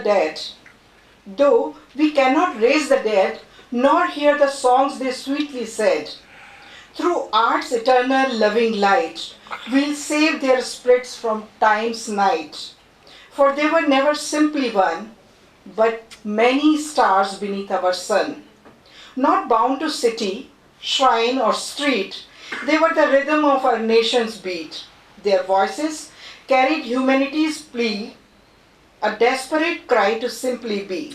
In songs that rose like morning prayer, grant us freedom's precious air. Save our souls from dark despair. Let love flow free as mountain streams. Let us breathe our own sweet dreams. मुझे आदेश तो 2 कविताएं पढ़ने का हुआ है अनुवाद, लेकिन मैं चाहूंगी कि जो ये अंग्रेजी की कविता पढ़ी है वो विमल जी की हिंदी कविता पढ़ूं दूसरी अंग्रेजी की बजाय। तो इसी का हिंदी जो मूल है पाठ वो मैं पढ़ रही हूँ। तवायफ नामा। एक नहीं थी मलका जान, एक नहीं थी गौहर जान, अनेक थी, सब दफन हो गई विस्मृति के कब्र में। नहीं लिखा गया उनका इतिहास, कईयों की आवाज नहीं, कईयों की तस्वीर नहीं। किसने देखा गौहर जान मामा जी को, किसने पारसी थिएटर की गौहर जान को, किसने जाना मल्लिका जान हारमोनियम वाली, मल्लिका जान भेंगी को जिसकी एक आंख नहीं रही। कोई गया की थी, कोई लखनऊ की, कोई पटियाला, कोई जयपुर की। कई थी मल्लिका जान तो कई थी गौहर जान। एक दौर में जीवित, एक दौर के बाद खुदा को प्यारी। क्या वे एक दूसरे से मिली थीं? क्या वे एक दूसरे को जानती थीं? एक दूसरे की आवाज़ों से कितनी ऊर्जा लेती हुई, एक दूसरे की सांस को पहचानती हुई। आखिर एक के नाम पर इतनी क्यों थीं? क्या वे एक दूसरे का सहारा थीं? एक दूसरे की प्रेरणा? क्यों उनमें से एक आध बच गईं? अब तो लोग शोशीबाला को नहीं जानते, न फणीबाला को, जिनके रिकॉर्ड गौहर जान से पहले बने थे। कुछ भी नहीं मिलता उनके जीवन के बारे में। वे अभी भी गुमशुदा आवाजें हैं इतिहास की। कैसे तुम उन्हें खोजोगे? वे किसी अभिलेखागार में नहीं, किसी संग्रहालय में नहीं, वे बाहर कर दी गई इतिहास से, एक सभ्यता से, एक संस्कृति से। ये बहुत बड़ा छल था, अन्याय था जो उनके साथ हुआ। वे फिर जिंदा नहीं बच सकती। उन्हें इसी तरह बचाया जा सकता है किसी कला में। वे फिर जिंदा नहीं हो सकती। उन्हें इसी तरह बचाया जा सकता है किसी कला से। वे एक नहीं थी, अनेक थी। वे एक शहर की नहीं, एक मजहब की नहीं, इस मुल्क की आवाज थी। दरअसल वे इंसानियत की दर्द भरी पुकार थी। अपनी मुक्ति के लिए तड़पती हुई, अपने गानों में कहती हुई, मुझे आज़ाद करो, मुझे बचा लो, मुझे करने दो मोहब्बत, मुझे सांस लेने दो खुली हवा में। धन्यवाद। नमस्कार। बहुत बहुत धन्यवाद बेवा विष्णु जी इस प्यारी सी प्रस्तुति के लिए। आपने अंग्रेजी और हिंदी दोनों भाषाओं का प्रयोग करते हुए बहुत सुंदर प्रस्तुतियां दी। तो दोस्तों ताली बजा के हम स्वागत कर सकते हैं बेवा जी का।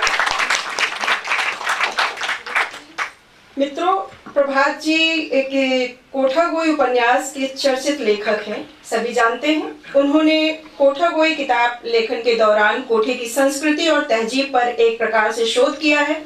मैं उनसे आग्रह करती हूँ कि विमल कुमार जी की पुस्तक तवायफनामा पर कुछ कहें। मंच पर आकर सर आपके पास भी 5 मिनट। जी बहुत शुक्रिया। बहुत बहुत धन्यवाद आपका। इतनी अच्छी कविता विभा मिश्र जी ने सुनाई, जो एक तरह से तवायफनामा कविता संग्रह के बहाने तवायफ की पूरी परंपरा को एक तरह से कविता के माध्यम से कहने की बड़ी अच्छी कोशिश करती है।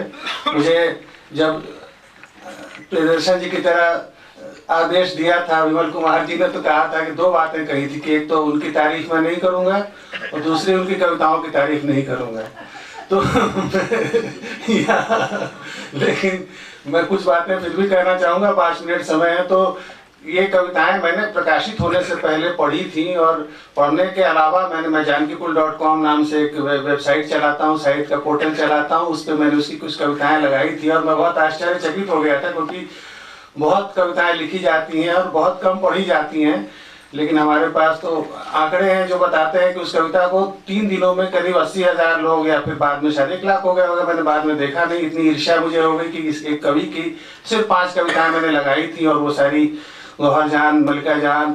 मुझे बड़ा आश्चर्य होता है कि मतलब लोग जानना चाहते थे विमल कुमार जी की कविताओं की जो एक बड़ी विशेषता है, जिससे मैं बहुत प्रभावित हुआ था। जब मैं पढ़ता था दिल्ली विश्वविद्यालय में, हिंदू कॉलेज में, तो मेरे टीचर थे दीपक सिन्हा जी, जो अब नहीं रहे दुनिया में। वो विमल कुमार जी की कविताओं को पढ़ने के लिए कहते थे, बताते थे कि रोज एक कविता लिखते हैं विमल जी, तुम पढ़ा करो। इनकी कविता है कलकत्ते से आया हुआ आदमी, इनकी कविताओं में कहानी होती है, ये इनकी विशेषता थी जो सबसे अच्छी तरह से मुखर हुई है। और मुझे बड़ा आश्चर्य हुआ कि इनको लेकर किसी ने हिंदी की पूरी कविता परंपरा में कविताएं नहीं, तवायफों पर क्यों नहीं लिखा गया। मान लीजिए ये कोठेवालियां लिखी अमृतलाल नागर ने, तो उनको भी लोकप्रिय लेखक कहा गया। मैं तो खैर कोठा कोई लिख के लोकप्रिय लेखक ही कहा गया कि लोकप्रियता के लिए लिखा है। हिंदी के जिन प्रगतिशील मूल्य की बात कर रहे थे प्रियदर्शन जी गीतांजलि के संदर्भ में, उस प्रगतिशील मूल्य में भी हाशिए के समाज में इस हाशिए को भुला दिया गया, जिसको बहुत अच्छी तरह से अपनी कविताओं में उठाया है। इसमें लगातार उन गायिकाओं को याद किया है। तवायफ परंपरा किस तरह से उस वेश्याओं की उस परंपरा से अलग परंपरा थी, जिसको हमने अपनी कम अकली से, अपनी समझ की कमी से एक कर दिया है। गीत सुनना और नृत्य करना, ये कितनी पुरानी परंपरा थी। भूमिका में विमल कुमार जी ने इसको बहुत विस्तार से लिखा है कि किस तरह से। और मैं तो उस धरती से आता हूँ इतिहास में जिस पहली प्रसिद्ध नर्तकी का नाम आता है अम्रपाली, मैं तो उसी धरती से आता हूँ। और वहीं की परंपरा पर मैंने किताब लिखी थी, कोठागोई चतुर्भुज स्थान की गायिकाओं पे। मुझे एक दुख जरूर है कि ढेलाबाई पे जरूर विमल कुमार जी ने लिखा है, लेकिन कुछ ऐसी गुमनाम गायिकाओं पे भी उनको लिखना चाहिए था। इनकी सारी कविताएं, जिन तवायफों का इन्होंने अपनी किताब में उल्लेख किया है, जिनके ऊपर कविताएं लिखी हैं, वो कलकत्ता की हैं, लखनऊ की हैं, बनारस की हैं। उनको मुजफ्फरपुर जैसी छोटे जो सेंटर थे, उन सेंटर की और बड़ी गायिकाओं को होना चाहिए। जैसे हमारे यहाँ एक गायिका थी पन्ना बाई, बड़ी पन्ना बाई, जो बाद में लंदन चली गई थी रहने के लिए। और जब उनका देहांत हुआ तो उन्होंने कहा था कि भाई मेरे मृत फूल को, मतलब मेरे अस्थियों को हवाई जहाज से भारत में विसर्जित किया जाए। और उनका नाम यूनिसेफ ने जब उप शास्त्रीय संगीत की जो सूची बनाई थी, देश के शास्त्रीय संगीत की जो सूची 1953 में बनाई थी, जिसमें पहला वो एक तरह से सूचीकरण था भारत के शास्त्रीय परंपरा के कलाकारों का, उसमें बिहार से सिर्फ एक ही कलाकार का नाम आता है, जो पन्ना बाई का नाम था, जो मुजफ्फरपुर की गायिका थी। और उन्होंने मतलब 70s के दशक में इमरजेंसी के समय में जब उस परंपरा के ऊपर भी रोक लगाई गई तो उन्होंने भारत छोड़ दिया था। खैर ये सब बातें मुझे इसलिए याद आई कि विमल कुमार जी की तवायफ नामा की कविताओं से मैं गुजरता रहा। और बहुत बहुत साधुवाद, मतलब बहुत धन्यवाद दूंगा कि उन्होंने उस तरफ ध्यान दिलाया, और जिसको लेकर आज भी हिंदी में बहुत कम लिखा गया है। बहुत बहुत धन्यवाद। पटना की 3 तवायफें हैं, ये अल्लाह जिलाई भी हैं जी, बीर छुट्टन भी हैं, और एक झारखंड की कमला झरिया भी हैं, और कई हैं उसमें जी। बहुत बहुत धन्यवाद प्रभात जी, आपने ना करते हुए भी विमल जी की भी तारीफ की, उनकी कविताओं की भी तारीफ की, और आपने जो कहा बहुत अच्छा कहा। बहुत बहुत धन्यवाद। अब मैं बनारस घराने की प्रसिद्ध गायिका एवं सविता देवी की शिष्या मीनाक्षी जी से अनुरोध करती हूँ कि वे मंच पर आए और 2 शब्द कहें।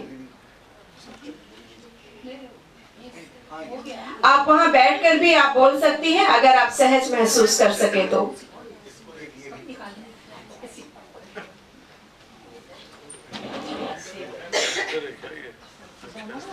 मित्रों, तालियों से स्वागत कीजिए।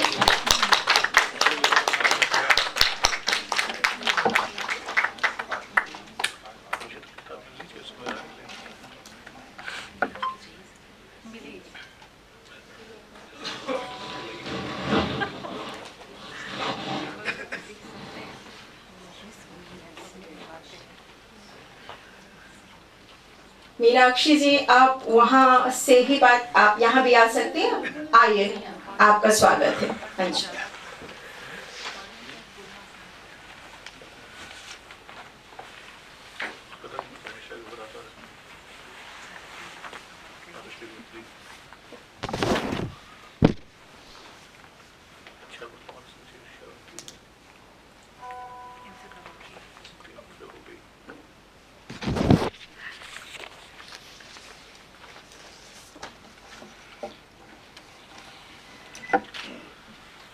मंच पर उपस्थित सभी विद्वान और विदुषियों को और सभागार में उपस्थित सभी साहित्य प्रेमियों को मेरा नमन।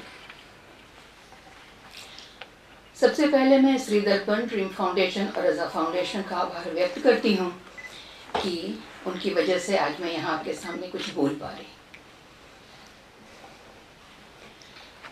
पद्म भूषण स्वर्गीय रामेश्वरी नेहरू जी की पुण्यतिथि तो पिछले महीने हो गया, लेकिन उनका बर्थडे है और स्त्री दर्पण भी 5 साल पूरी की है, तो दोनों को हैप्पी बर्थडे। श्रोताओं में बनारस घराने की हस्ताक्षर ठुमरी गायिका विदुषी सविता देवी जी की शिष्या हूँ। गुरुकुल में शिक्षा के दौरान हमारी गुरु हमेशा कहती थी कि साहित्य, संगीत एवं कला, इन तीनों के आपसी तालमेल और सहयोग से मानव जीवन आनंद और चेतना। भूली बिसरी शास्त्रीय संगीत विशेषकर ठुमरी की विदुषियों का काव्य रूप में जीवन चित्रण या चरित्र चित्रण किया है, जो बहुत ही मुश्किल और असाधारण प्रतिभा का कार्य है। सब नहीं कर सकते। कविता के रूप में किसी चीज को ढाल देना एक बहुत बड़ी बात है। लेकिन इस विमोचन से पहले मेरी विमल जी से एक दिन ऐसी, चूंकि मैं ठुमरी गाती हूँ और इन्होंने तवायफनामा लिखा, तो ठुमरी तो उसी के बारे ही थी, तो मैंने थोड़ी आपत्ति जताई। मैंने कहा आप 21वीं सदी में इस किताब को लिख रहे हैं और अब भी आप तवायफ शब्द से मुक्त नहीं हो पाए, आप ढोए जा रहे हैं। कोठे वाली तवायफ क्या मतलब? क्या हम आगे आने वाली पीढ़ी को, अपने बच्चों को यही बताते रहेंगे? क्या उन्हें हम एक विदुषी और के रूप में, शास्त्रीय संगीत की विदुषी के रूप में नहीं प्रेजेंट करेंगे? What we are doing. तो उसके कुछ ही देर के बाद विमल जी का आया एक कैलेंडर, भूली बिसरी गायिकाएं। ये उसी समय के डिस्कशन का ये परिणाम है। अब मैं आपको बताती हूँ, एक ही गुरु से स्त्री पुरुष दोनों सीखते थे, और जब शिक्षा समाप्त होती थी तो पुरुषों को पंडित और उस्ताद की उपाधि मिलती थी और स्त्रियों को बाई, जान, तवायफ। क्यों? असल में पुरुष एक बहुत ही डरपोक वो है, डरपोक और असुरक्षित। वो इतना डरता है, मैं आपको सच बताऊं, वहां जो गायिकाएं होती थी वो पुरुषों से कई ज्यादा अच्छा गाती थी, और उनके दम पे आज ये जो विधा आगे बढ़ रही है, सब उनके दम पे। आपको मैं बताती हूँ, क्योंकि मैं इस विधा को बिल्कुल रवायत की तरह आगे बढ़ा रही हूँ। 400 साल पुरानी मेरे परिवार की रवायत है। रति देवी, बड़ी मैना देवी, राजेश्वरी देवी, सिद्धेश्वरी देवी, सविता देवी, और उसके आगे अब हम सब शिष्याएं उसको आगे बढ़ा रहे हैं। तो हमारी गुरु कहती थी कि जब मैं स्कूल जाती थी तो स्कूल में मैं इतनी प्रतिभाशाली थी, लेकिन मेरे साथ कोई खाना नहीं खाता था। सब कहते थे ये बाई की लड़की। सिर्फ एक लड़की थी, वो बहुत ही मजबूत थी, वो कहती थी सविता मैं तुम्हारे साथ खाऊंगी। तो मैंने इस दंश को सहा है अपनी गुरु के रात दिन रह के साथ में, कि कितना दुख होता है जब डिस्क्रिमिनेट करता है सोसाइटी आपको। अब मैं आपको कुछ हकीकत से रूबरू कराती हूँ कि ये तवायफें कितनी मजबूत होती थीं। आज हम एम्पावरमेंट और फेमिनिज्म की बात करते हैं, ये सब तो वो बहुत पहले कर गए। They were so empowered। मैं अपने घर की बात कर रही हूँ, कहीं दूर नहीं जाना पड़ रहा है मुझे। मेरे घर में सिद्धेश्वरी देवी अपने घर के तहखाने में जगह बनाई थी स्वतंत्रता सेनानियों के रुकने के लिए, छुपने के लिए। वहां पे वो जाके छुपते थे और नानी हमारी उनके लिए भोजन, वस्त्र, हर चीज का इंतजाम करती थी। और क्रांति की आगे की योजना के कार्यान्वयन के लिए उन्हें पैसे भी देती थी। तो कभी कभी ऐसा होता था कि घर का भेदी कोई ना कोई तो होता ही है, तो वो लोग अंग्रेजों तक ये बात पहुंचाते थे। तो जैसे ही ये बात आई, कई बार अंग्रेज लोग छापा मारने घर पे आते थे हमारे, तो नानी हमारी क्या करती थी, या तो उन लोगों को कपड़े पहना करके किसी को तबला थमा दिया, किसी को सारंगी थमा दिया, सब बैठ गए आर्टिस्ट के रूप में, और कुछ को श्रोता बना दिया अच्छे कपड़े पहना के। लेकिन आप सोच सकते हैं कि वो स्थिति कैसी होती होगी, कितना भय होता होगा वहाँ। लेकिन उन्होंने किया, और फिर हमारे परिवार की ही जितना मैंने बताया सभी, इवन कमलेश्वरी बाई, और आपने किसकी लिखी है, विद्याधरी जी की है ना, विद्याधरी, सब कोई। आपको बहुत अच्छी बात बताऊंगी मैं, तो ये सब बातें तो हम कर रहे हैं। गांधी जी बनारस गए, अब वो एक कहीं ठहरे हुए थे, एक आदमी नहीं आ रहा था उनको सुनने, कोई जानता नहीं था, और ये अनाउंस हुआ कि विद्याधरी जी का आज गायन है, सब लोग आए, और पूरा सभागार टाउन हॉल खचाखच भर गया, लोग आए। उसके बाद फिर वहां पर विद्याधरी ने कुछ गाना गाया, और उन्होंने कहा कि अब मैं आपको इंट्रोड्यूस करती हूँ देश के बापू और स्वतंत्रता सेनानी गांधी बापू से, महात्मा गांधी जी से, ये आए हैं, इनकी बात को आप सुनिए। और फिर उन्होंने चरखा पे एक बहुत अच्छा गाना गाया है विद्याधरी जी ने। तो अब समय थोड़ा कम है, इसलिए मैं यहीं पे विराम दूंगी। ऐसी बातें जब होंगी और आप सुनना चाहेंगी, तो मैं आपको ऐसे ऐसे किस्से बताऊंगी कि आप सुनते रहेंगे और आपका मन नहीं भरेगा, और आपको लगेगा कि कितनी बड़ी हस्ती थी ये लोग, बहुत बड़ी।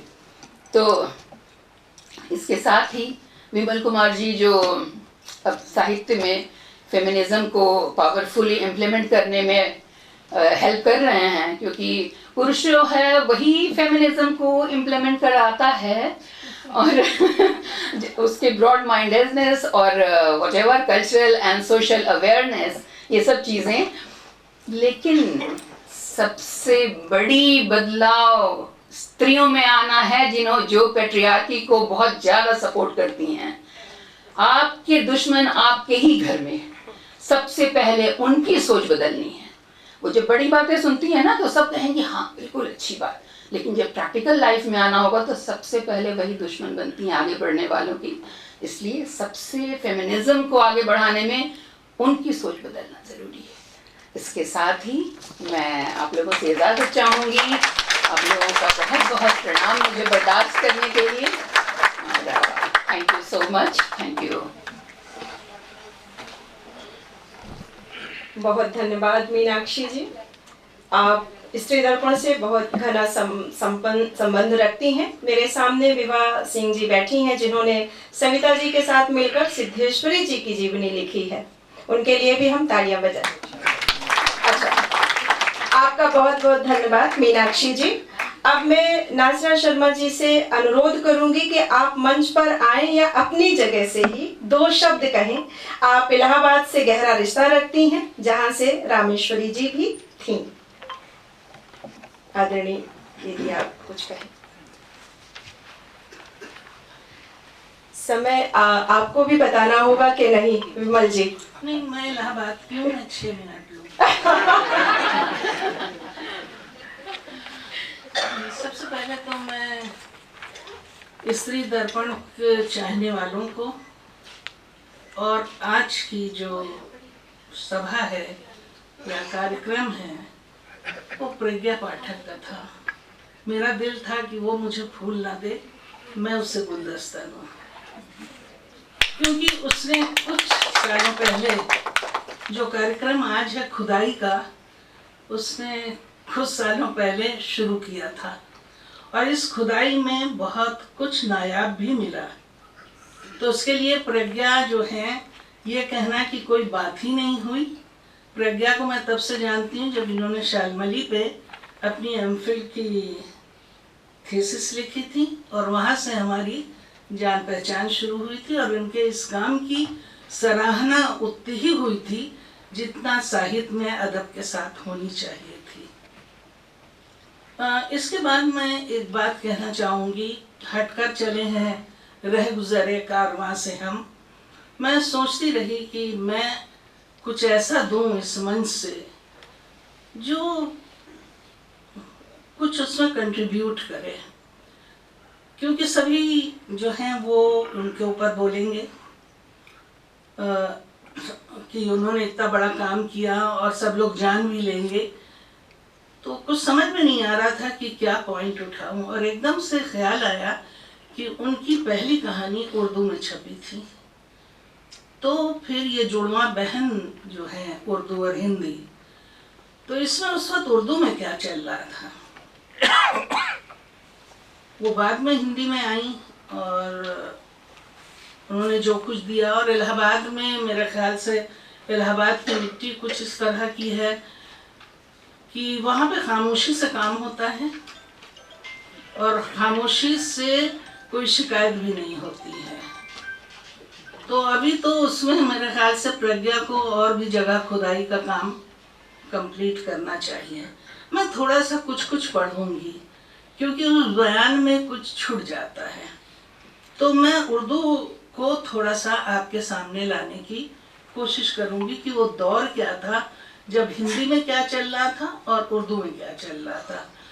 तो नज़ीर अहमद उर्दू के पहले उपन्यासकार थे। तो उनका उनके जो पढ़ा गया, जैसे कहते हैं उपन्यास तीनों, तो उस ज़माने 1890 में रशीदुन्निसा ने पढ़ा और उसके ऊपर एक टिप्पणी लिखी। मेरी आवाज़ आ रही है कि उन्होंने किस तरह लिखा, अल्लाह मौलवी नज़ीर अहमद साहब को आक़िबत में बड़ा इनाम दे। उनकी किताब पढ़ने से औरतों को बहुत फ़ायदा पहुंचा। जहाँ तक उन्हें मालूम था उन्होंने लिखा, और अब जो हम जानते हैं वो लिखेंगे। इस किताब को पढ़ने में औरतों पर असर ज़्यादा होगा और समझेंगी कि उसने औरतों को जहाँ तक लिखा है आँखा देखी लिखा है। अच्छा, इसके बाद फौरन जो है वो 2 नॉवेल आते हैं, और वो नॉवेल हैं नादिर जहाँ के, जिसमें अफसाने नादिर जहाँ है और अफसाने ताहिरा है। तो किस तरह से उर्दू में ये बात बड़ी मुझे दिलचस्प लगती है कि उर्दू की राइटर्स किसी भी दौर की हों, या तो उन्होंने संपादक बनी हैं और या फिर उन्होंने स्कूल खोले हैं बच्चों की पढ़ाई के। अच्छा, इसके बाद आ जाती है एकदम से मोहम्मदी बेगम, जिनकी जो मैगज़ीन थी रिसाले तहजीब निस्वां, तो उसमें इन्होंने पहली कहानी अपनी भेजी थी रामेश्वरी नेहरू जी ने। तो ये जो सिलसिला है हमारे यहाँ का, वो 1908, 1905, 1907 और बहुत सारी, मतलब लातादाद है। मैं आपको दर्जनों नाम गिनवा नहीं सकती हूँ कि उस दौर में कितनी ज़्यादा मैगज़ीन निकली औरतों पे, और औरतें उसकी एडिटर बनी। सबसे दिलचस्प बात जो मैं कहना चाहूँगी वो ये कि 1907 में आगरा से एक रिसाला निकलता है पर्दा नशीन, और जिसकी संपादिका है मोहतरमा खामोश। और उस मैगजीन के शुरू में अकबर इलाहाबादी का ये शेर छपा हुआ नजर आता है, बेपर्दा कल जो नजर आई चंद बीबियां, अकबर जमीन से गैरत कौमी से गड़ गया, पूछा जो उनसे आपका पर्दा क्या हुआ, कहने लगी कि अक्ल पे मर्दों के पड़ गया। तो देखिए उस वक्त साथ में कौन से तेवर चल रहे थे। 1909 से 1946 तक और 20वीं सदी में मैं कहूँगी कि जेएनयू की पढ़ी हुई एक मोहतरमा है शमा अफरोज जैदी, वो इस वक्त 20वीं सदी निकाल रही है जो लेटेस्ट है। तो हम जो हैं जब काम करते हैं औरतों पे, तो हम ये भूल जाते हैं कि हर कौम, हर धर्म, हर नस्ल में परतदार चीज़ें होती हैं और कई तरह के वर्ग होते हैं। हम लगातार जाहिल वर्गों पे काम करते हैं और पूरी कौम को इल्ज़ाम देते हैं कि वो तो पढ़ा लिखा ही नहीं है सिलसिला। अब मैं इसको थोड़ा सा आगे ले जाती हूँ चीज़ को। गुलाम अब्बास ने तवाइफों पे ज़बरदस्त कहानी लिखी, उस पर फिल्म भी बनी है। और उर्दू अदब जो है वो तवाइफों के दर्द, गम, कल्चर सबसे पिटा हुआ है। हिंदी में वो चीज़ें जो है वो थोड़ी सी उस तरफ तवज्जो कम हुई है उस दौर में। तो लखनऊ का मुहर्रम का ज़माना सोचिए और ताज़ियों का निकलना देखिए। और ताज़िया भी क्या कि जो मिठाई वाले हैं वो बताशे के ताज़िया निकालेंगे और जो पन्नी वाले हैं वो पन्नी के बने निकालेंगे। यानी हर आदमी अपने जो काम है, जो उसका पेशा है, उसके ज़रिए से वो ताज़िया निकालता था। और सबसे बड़ा ताज़िया और मरसिया तवाइफ औरतें जब खुले बाल के साथ, काले लिबास के साथ सड़कों पर निकलती थीं तो सोचिए सुनने वालों का क्या हाल होता था और उस समाज में उनकी इज्जत क्या थी, ये भी देखिए। अच्छा, तवाइफ लफ्ज़ जो एक है वो बुरे मानों में हम लोग लेते हैं, लेकिन तवाइफ का मतलब होता है एक गिरोह। अब उसको हम बंजारा नहीं कह सकते हैं, लेकिन ये लोग जो थे गाने बजाने का एक सिलसिला था, तो ये तवाइफ था। ये एक लफ्ज़ जो है वो अरबिक का भी हो सकता है और उर्दू में आया। अच्छा, तवाइफ भी जो हैं, जो पेशेवर औरतें हैं, उनको भी समझने की हमें ज़रूरत होगी, क्योंकि जब हमारा गदर का टाइम था तो दाने दाने को लोग मोहताज थे, और जब दाने दाने को मोहताज थे तो बहुत तरह की पेशावर औरतें वजूद में आई पेट को पालने के लिए, जिसमें देखिए निचले तबके की जो लोग थी, गरीब औरतें, वो छतों पर बैठ जाती थीं तो उनको कसाबिया और कताबिया कहते थे। उसके बाद वो लफ्ज़ मैं नहीं कहूँगी, रा से उसका है क्योंकि कुछ लोग बुरा मान जाएंगे, लेकिन मुझे लगता है लफ्ज़ों से या शब्द से आप नफरत ना कीजिए, क्योंकि वो समय की हकीकत है और वो एक उपाधि होती है। लेकिन बहरहाल मैं इस महफिल में नहीं पढ़ती हूँ। तो वो चौक के कोठों पे करती थी। डेरेदार तवाइफ और जनाना खानगी थी। जनाना खानगी बहुत दिलचस्प थी। उसमें यह था कि जो शरीफ घर की औरतें थीं तो उनके यहाँ 3 घंटे के लिए बहुत शरफा के लड़के जो थे वो जाते थे और वो खामोशी से वो काम होता था। ना वो तवाइफ थी, ना पेशेवर औरतें थी, ना कुछ थी। अच्छा, जिस तवाइफ का हम जिक्र कर रहे हैं, जो आर्ट एंड कल्चर से और संगीत से और तहजीब से जुड़ी हुई हैं, वो तवाइफें बिल्कुल अलग कैटेगरी में आती हैं। तो इसलिए हमें सबसे पहले तवाइफ लफ्ज़ को जिसे कहते हैं रहना वहीं हटना नहीं चाहिए, मैं ऐसा सोचती हूँ। क्योंकि देखिए पहचान जो होती है ना, उसको मिटा के कोई चीज़ दे देना कोई बहुत बड़ा इनकलाबी कदम नहीं होगा। लेकिन उसके साथ जैसा कि मोहतरमा ने कहा कि उनको कोई और भी सम्मानित तरीके से हम संबोधित कर सकते हैं, लेकिन इसका मतलब जो है वो एकदम गलत नहीं है। जो तवाइफें थीं, उनके यहाँ की सजावट, उनके यहाँ की नफासत और उनके यहाँ की ईमानदारी बहुत ज़बरदस्त थी। जब आप इसके ऊपर उर्दू की कहानियाँ पढ़ेंगे तो शायद आप अपने आंसू नहीं रोक पाएंगे कि कहाँ, कैसे, किस तरह से तबाह हुई चीज़ है। नवाब अली बहादुर थे एक साहब, वो मिसाल दी जाती है कि उनके ताल्लुकात थे हैदर जान के, और जो इतने ज़्यादा आला किस्म के थे जिसमें जिस्म का कोई ताल्लुक नहीं था, सिर्फ आर्ट था और आर्ट की शैदाई थे। तो थोड़ा सा हमें अपने जहन के बादल छाटने पड़ेंगे।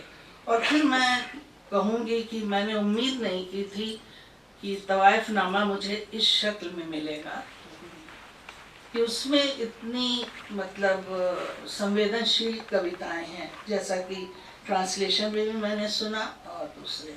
अब मैं एक बात कहना चाहती हूँ, अगर आप लोगों को बुरा लगे तो मैं पहले से माफ़ी मांगती हूँ। जब हमने लिखना शुरू किया तो स्त्री विमर्श नहीं था। हमने पीड़ित लोगों को उठाया।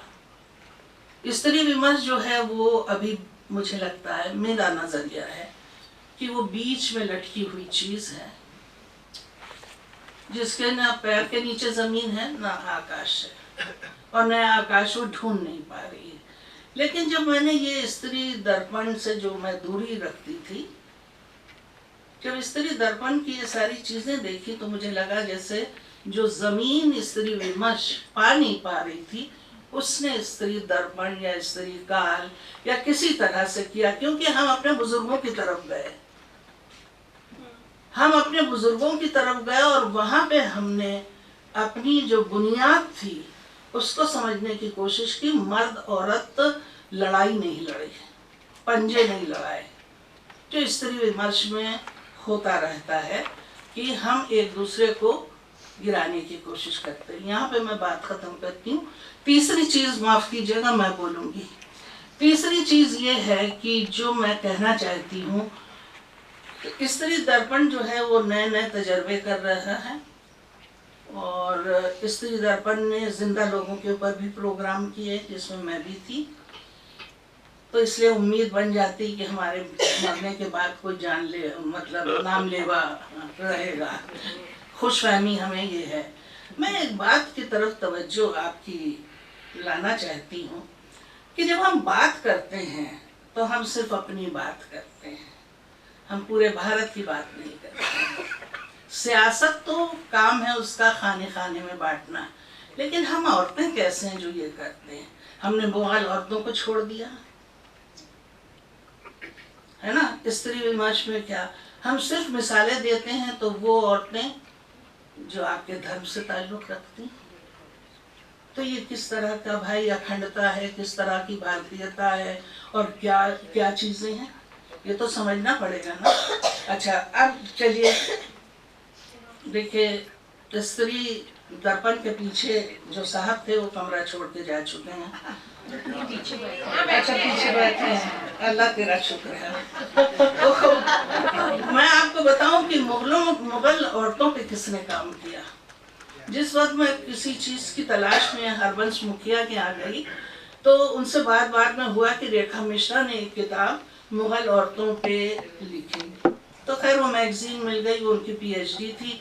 पढ़ा और मेरी आंखें खुल गईं, रीढ़ की हड्डी सीधी हो गई कि भाई हमारे में कमी क्या है। यहाँ तो बिजनेस करती हैं, पंडितों से बहस करती हैं, लाइब्रेरी बनाती हैं, अपने जहेज के पैसे से लेके इमारतें बनवाती हैं। ये कौन औरतें हैं जिनके बारे में हम कभी बात नहीं करते हैं।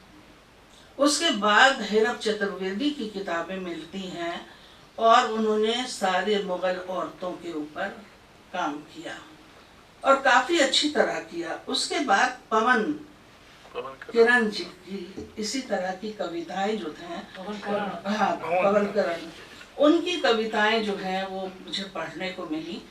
तो मैं कहना चाहती हूँ आज के दौर में वो मुहावरा पूरा मतलब पुराना पड़ चुका है कि हर मर्द की तरक्की के पीछे औरत का हाथ है। आजकल औरतों को आगे बढ़ाने में पिछले 5 साल से कुछ मर्दों का हाथ भी है और कुछ और पीछे कर दीजिए। तो इसके साथ मैं अपनी बात खत्म करूंगी और मैं कोशिश मेरी ये रहेगी कि आप लोग जो है वो पूरे हिंदुस्तान की औरतों को एक नए अंदाज से देखने की कोशिश कीजिए, क्योंकि ऑलरेडी हम लोग खानों में जिस तरह बट रहे हैं उससे हम खुश नहीं हैं, एकदम खुश नहीं हैं। तो अगर हम खुश नहीं हैं तो फिर हमें खुदाई में लगना पड़ेगा, इस तरह की खुदाई में कि वहाँ से वाकई नायाब चीज़ें जैसे तस्वीर है इस तरह से निकले और हम आगे बढ़ें।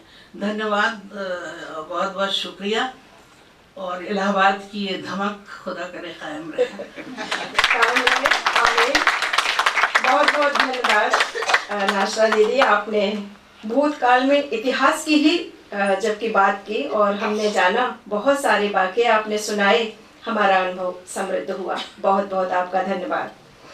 अब मैं प्रसिद्ध इतिहासकार लता जी से अनुरोध करूंगी कि आप मंच पर आकर राष्ट्र निर्माण में इन महिलाओं के योगदान पर कुछ कहें, विशेषकर तवाइफों और महिला कलाकारों पर इतिहास में उन्हें क्यों जगह नहीं मिल पाई। आप अपनी जगह से भी बात कर सकती हैं। जी, स्वागत है आपका। धन्यवाद विमल जी, लेकिन मुझे लग रहा है कि शायद मैं इसकी काबिल नहीं हूँ। मैं एज ए हिस्टोरियन थोड़ी बहुत शुरुआत किया इस पे काम करने के लिए। तो इतनी रिच आपने बताया। सिर्फ एक इतिहासकार के रूप में जब मैं देख रही थी कामों को, शुरुआती दौर मेरी भी थोड़ी थिएटर से अलकाजी के साथ हुई थी, और जब मैंने देखा इतनी ऑपोजिशन, विरोध हो रहा आज के बच्चों को ये प्रोफेशन में जाने में, एक्टिंग में, या जो मिडिल क्लास हमारे तरह के सर्विस क्लास से आते हैं, तो क्या कारण रहा होगा। तो इसी के कारण मैंने थोड़ा सा शुरुआत किया देखने का कि एज ए इतिहासकार के रूप में। और बहुत इंटरेस्टिंग हमारी इतिहासकार, जो फेमिनिस्ट इतिहासकार उमा चक्रवर्ती है, वो हमेशा कहती हैं कि इतिहास लेखन अपने आप में नहीं बढ़ता है, संघर्ष के साथ बढ़ता है। आप महिला आंदोलन जब आई तो महिला आंदोलन ने कहा कि हम कहाँ पे हैं, हमारी इतिहास कहाँ पे है। तो इसी तरह से धीरे धीरे इतिहास लेखन में मध्यम वर्गों की बातें आनी शुरू हुई, सबऑर्डिनेट की, वर्किंग क्लास की आनी शुरू हुई।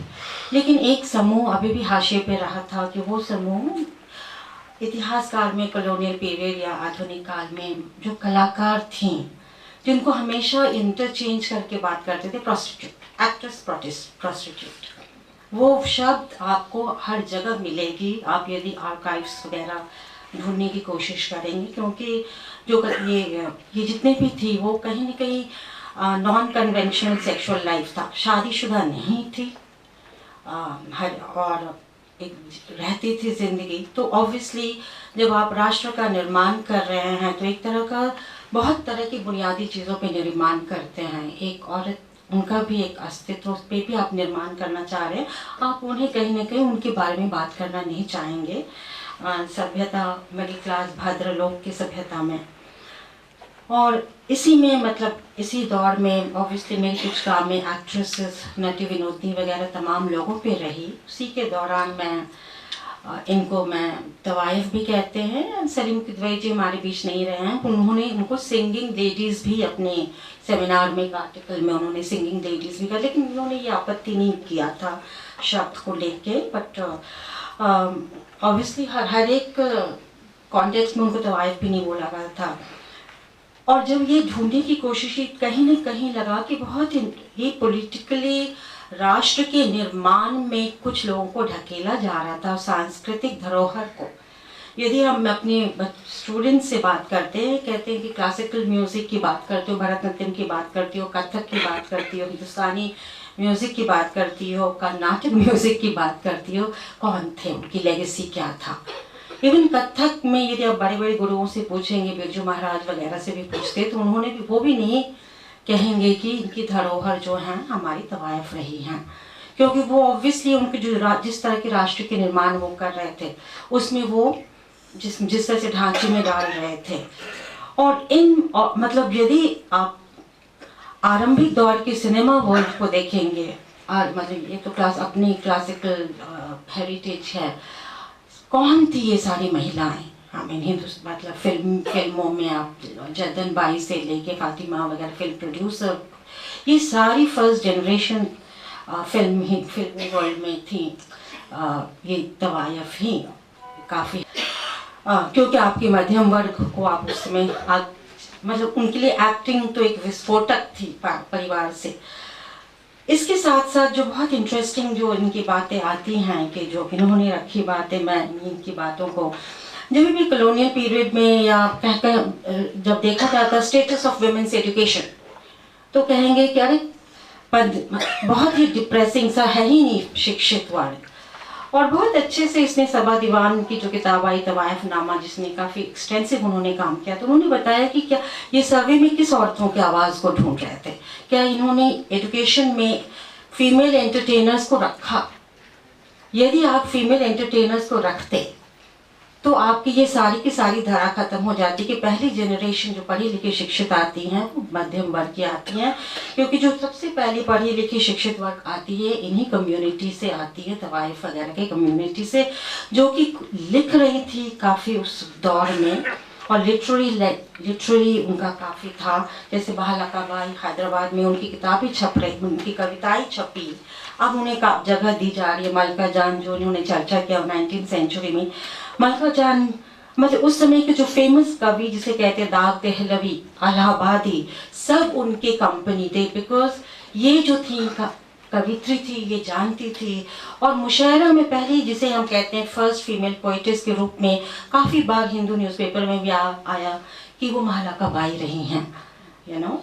तो मल्लिका पुखराज जो उस वक्त हरि सिंह के कोर्ट में एक अपनी ऑटोबायोग्राफी लिखती है, वो कहीं भी नहीं कहती हैं कि मैं अपनी ज़िंदगी से शर्मिंदगी हूँ, जिसका सलीम किदवई जी ने अनुवाद भी किया इंग्लिश में। तो वो अपने आर्ट के प्रति थी, और ये सारे जितने भी पोएट्स थे उनकी कंपनी उन चाहते थे उनके, and they were writing highly about that. लेकिन एक जो इंटरेस्टिंग चीज़ है कि उर्दू लिटरेचर में भी जब हम देखते हैं, हालांकि उर्दू लिटरेचर को तो वैसे भी हाशिए पे रखा, लेकिन उर्दू लिटरेचर में भी इन औरतों को जब की एक पहचान उस समय जब लिख रही थी, तो वो भी पहचान उन्हें नहीं मिल पाई। उन्हें कहा गया कि इनकी लेख क्या है, कस्बी कांचनी हो। और एक यहाँ पे जो मैं नासिरा जी से आगे लेते हुए जाऊँगी, बहुत इम्पॉर्टेंट चीज़ जो मैंने मेरी जो नई किताब आई है जिसमें मैंने मुस्लिम कोर्टिजन्स इन कॉलोनियल इंडिया, जिसके कारण विमल जी ने मुझे यहाँ बुला लिया जबकि आई एम नॉट सूटेबल। कहीं ना कहीं एक जो टूटती है, जो फरहत जी से बात हो रही थी इनसे, कि कहीं ना कहीं जो एक backward Muslim women as backward या यू नो अशिक्षित, जो एक हमने स्टीरियोटाइप बनाया हुआ है, यदि इन लेखकों को लेखन को लेके आए तो बहुत पहले टूटती है, हिंदी जगत से भी पहले टूटती है। या इस्लाम ने कहा है कि आप परफॉर्म नहीं कर सकते हैं, ऐसा ये हमारी अभी की बुनियादी हम बनावटें हैं, एंटी इस्लामिक परफॉर्मेंस। फिर तो दूसरी बात है, पद्मावत में वो झूमर वो डांस करती हैं तो राजपूत घराने की कैसे कर सकती हैं। तो ये साथ साथ एक ऐसे इतिहास की भी बात कर रहा है कि जब हमारा देश की निर्माण हो रही थी तो मुस्लिम वुमेन का क्रिएटिव ट्रेडिशन के साथ क्या रिश्ता रहा, बहुत ही ट्रबल्ड रिलेशन रहा, हाशिए पे ढकेलने का और उनके कामों को लेके। जबकि इनकी कविताओं को यदि आप देखते हैं, जैसे गौहर हुस्ना बाई की चर्चा बनारस से आप हैं, हुस्ना बाई की कविताएं यदि देखेंगे कुछ तो बहुत ही इंटरेस्टिंग उनके मतलब अंग्रेजी में लिखा है, मैं अनुवाद करती हूँ, 2 लाइनें हैं कि चंद्रमा चमक रहा था मंदिरों में और कृष्णा की बांसुरी सभी को मोहित कर रहा था मस्जिदों में। दोनों मक्का और वृंदावन एक दूसरे से जुड़ के they were sacrificing for each other। Gauhar जान's famous song। मेरे हजरत ने एंथुजियास्टिकली होली खेला मदीना में अपने साथियों के साथ। रसूलन बाई की सारी बहुत सारी कविताएं कृष्णा पे थी। तो एक सेक्युलर कॉम्पोजिट एक धारा ट्रेडिशन चलती आई थी, जिसे हमें अभी इस वक्त हमें और भी ढूंढने की आवश्यकता है। लास्टली एक सिर्फ है कि राजनीतिक जब बातें होती हैं, पॉलिटिकल सब्जेक्ट, कहीं ना कहीं इनकी जो इन्होंने कहा है 1857 की बगावत से लेके ढूंढने की प्रयास भी होती है। और कहीं ना कहीं आप पाएंगे कि ये बहुत इम्पोर्टेंट मतलब रहते थे। ये उस समय के निज़ाम के समय के महालका बाई जो थी सबसे बड़ी, मैं सिर्फ 2-3 मिनट लूँगी, हाँ, उनके सबसे बड़ी उम्रा, हाईएस्ट मोबिलिटी थे। निज़ाम्स कोई भी मैटर्स में, राजनीतिक मैटर्स में उनकी सलाह देते थे, तो उनकी राजनीतिक बहुत ही समझ थी। या आप बेगम समरू की बातें आती है, या आप हजरत महल की बातें आती हैं कि 1857 में उन्हें कैसे पीछे ढकेला गया। इसी तरह से 1857 में अजीज़न बाई की बात आती है। बट इंटरेस्टिंग, अजीज़न बाई की चर्चा वीर सावरकर को भी करना पड़ा अपनी किताब में। उन्हें वो नहीं मतलब नकार नहीं सके, लेकिन कैसे लिया जाए। उनका मानना था ये गंदगी को छोड़ के अब ये राष्ट्रभक्त हो गए। मतलब ये जो है ना, कुछ औरतें, ये पूरे नरेटिव में आपको हजरत महल से लेके सब में मिलेगा कि ये काम से ये औरत अब अपने रूप को देश के प्रति करती हैं। हुस्ना बाई को मैंने इंटरव्यू जब लिया था कुछ लोगों को बनारस में, तो सरकार के नाम से उनको शी वॉज एड्रेस्ड एज सरकार, और उन्होंने गांधी जी की मीटिंग कराई थी अपने घरों में, जिसमें इन्होंने कहा विद्याधरी बाई वगैरह का, तो कहीं न कहीं काफ़ी स्ट्रॉन्ग थी। गौहर जान ने जो जैसे बताया कि कॉन्सर्ट में, गांधी जी के कॉन्सर्ट में 24,000 इन 1921 उन्होंने जनरेट किया था, लेकिन गांधी जी चूँकि नहीं आए कॉन्सर्ट में प्रॉमिस करते हुए, तो उन्होंने सिर्फ 12,000 दिया उन्हें, कहते हुए गांधी ने अपने प्रॉमिस को नहीं रखा। तो इस तरह के तमाम जो इनके योगदान रहा है राष्ट्र के निर्माण में, नरगिस जुड़ी हुई थी प्रोग्रेसिव राइटर्स एसोसिएशन वगैरह की बात, लेकिन जस्ट मैं इस वक्त, हालांकि बहुत चीज़ें ये हैं, लेकिन जब ये औरतें संगठित होकर राजनीति में आ रही थी, कहीं न कहीं जब 22 साल में ये संगठित हुई, तो गांधी जी ने उन्हें कहा, जो उन्हें डोनेशन दे रहे थे या हमें कांग्रेस के सदस्य बनाइए, तो उन्होंने कहा कि गांधी जी ने कहा नहीं, या तो आप पेशे को छोड़ के आइए, नहीं, क्योंकि आप तो चोर तो चीज़ों को चुराता है, आप तो वैल्यूज़ कैरेक्टर को चुराते हैं। तो एक बहुत इनका राष्ट्र निर्माण के साथ इन लोगों की, इनकी जो है हमारी धरोहर है कल्चरल, एक बहुत ही ट्रबल्ड रिलेशनशिप रहा है। बस मैं ये नहीं, और विमल जी मुझे नहीं, ये तवायफ नामा डेफिनेटली, और प्रभात जी की काम से इनकी कोठा गोई पे इनको बोलना चाहिए था। बहुत ही एक्सटेंसिव रिच काम है, जो कि मैंने बहुत पढ़ा है, उसको 2-3 बार पढ़ा है आपका। Thank you so much. बहुत बहुत धन्यवाद लता जी, आपने महिला कलाकारों पर ऐतिहासिक रूप से बहुत अच्छी बातें बताई, हमारा अनुभव समृद्ध हुआ। अब मित्रों, हम अंतिम पड़ाव की ओर सफ़र कर रहे हैं। सबको अच्छा लग रहा होगा, घर लौटने की बारी आने वाली है। तो ये अंत नहीं, स्त्री दर्पण का ये आगाज समझिए।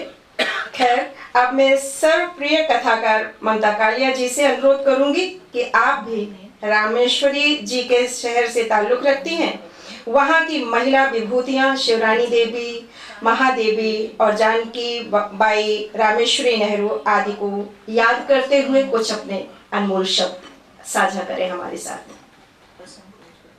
समय आप अपने अनुसार ले सकती हैं। मित्र मंच और पुस्तक प्रेमी, स्त्री दर्पण प्रेमी साथियों, आज की शाम बहुत अच्छी, बहुत शिक्षाप्रद और साहित्यिक शाम गुजरी, क्योंकि इसमें विमल कुमार जी का अनुशासन है। वो हम लोगों को व्हाट्सएप पर, फ़ोन पर इतना डांट देते हैं कि आप बिल्कुल टच से मस नहीं हो सकते, ना विषय से और ना इस बात से कि भाई आपके लिए इतनी दूर आना बहुत कष्टप्रद है। बहुत अच्छा कार्यक्रम हुआ, आयोजन हुआ। प्रदर्शन जी ने, कल्पना जी ने, मीनाक्षी जी ने, मीना जी ने, प्रभाष रंजन जी ने, सबने इतना कहा। वो पृष्ठभूमि में बैठे हो विमल कुमार जी बोलते तो सबको ध्वस्त करते हुए और कोई एक नई बात सामने लाते। मैं लगातार इंतजार कर रही थी कि विमल कुमार जी आए मंच पर, कुछ बोले, पर वही अवसर नहीं देते हम लोगों को। नासिरा जी ने भी बहुत अच्छी तरह से उर्दू की भूमिका बताई, और वाकई में सारे का सारा जो आज मैं सोचती हूँ कि स्त्री विमर्श का जो सारा आंदोलन है, चाहे वो नवजागरण काल का रहा हो, चाहे वो आधुनिक काल का रहा हो, वो पुरुषों का चलाया हुआ आंदोलन रहा है। यानी हम ये नहीं कह सकते कि पुरुष पूरी तरह से स्त्रियों के खिलाफ ये मिशन है, स्त्रियों को केवल दमन किया। वो एक पुरुष सत्ता होती, माइंड सेट होता है, जिसके अंतर्गत हम ये मानते हैं कई बार कि स्त्री से ज़्यादा सेवा ले ली जाती है, स्त्री से ज़्यादा काम ले लिया जाता है, और काम वासना की तो घर कोई बात ही नहीं है, उसका तो अधिकारी समझते हैं पुरुष अपना। तो हो ये गया है कि वो पुरुष जो स्त्री के पक्ष में है, वो भी धीरे धीरे अपने को बड़ा दयनीय पाते हैं, क्योंकि वो कहते हैं कि भाई सारा आंदोलन जो उनका खड़ा नवजागरण काल में भी ईश्वर चंद्र विद्यासागर से आप सोचिए शुरू होता है स्त्री का उद्धार।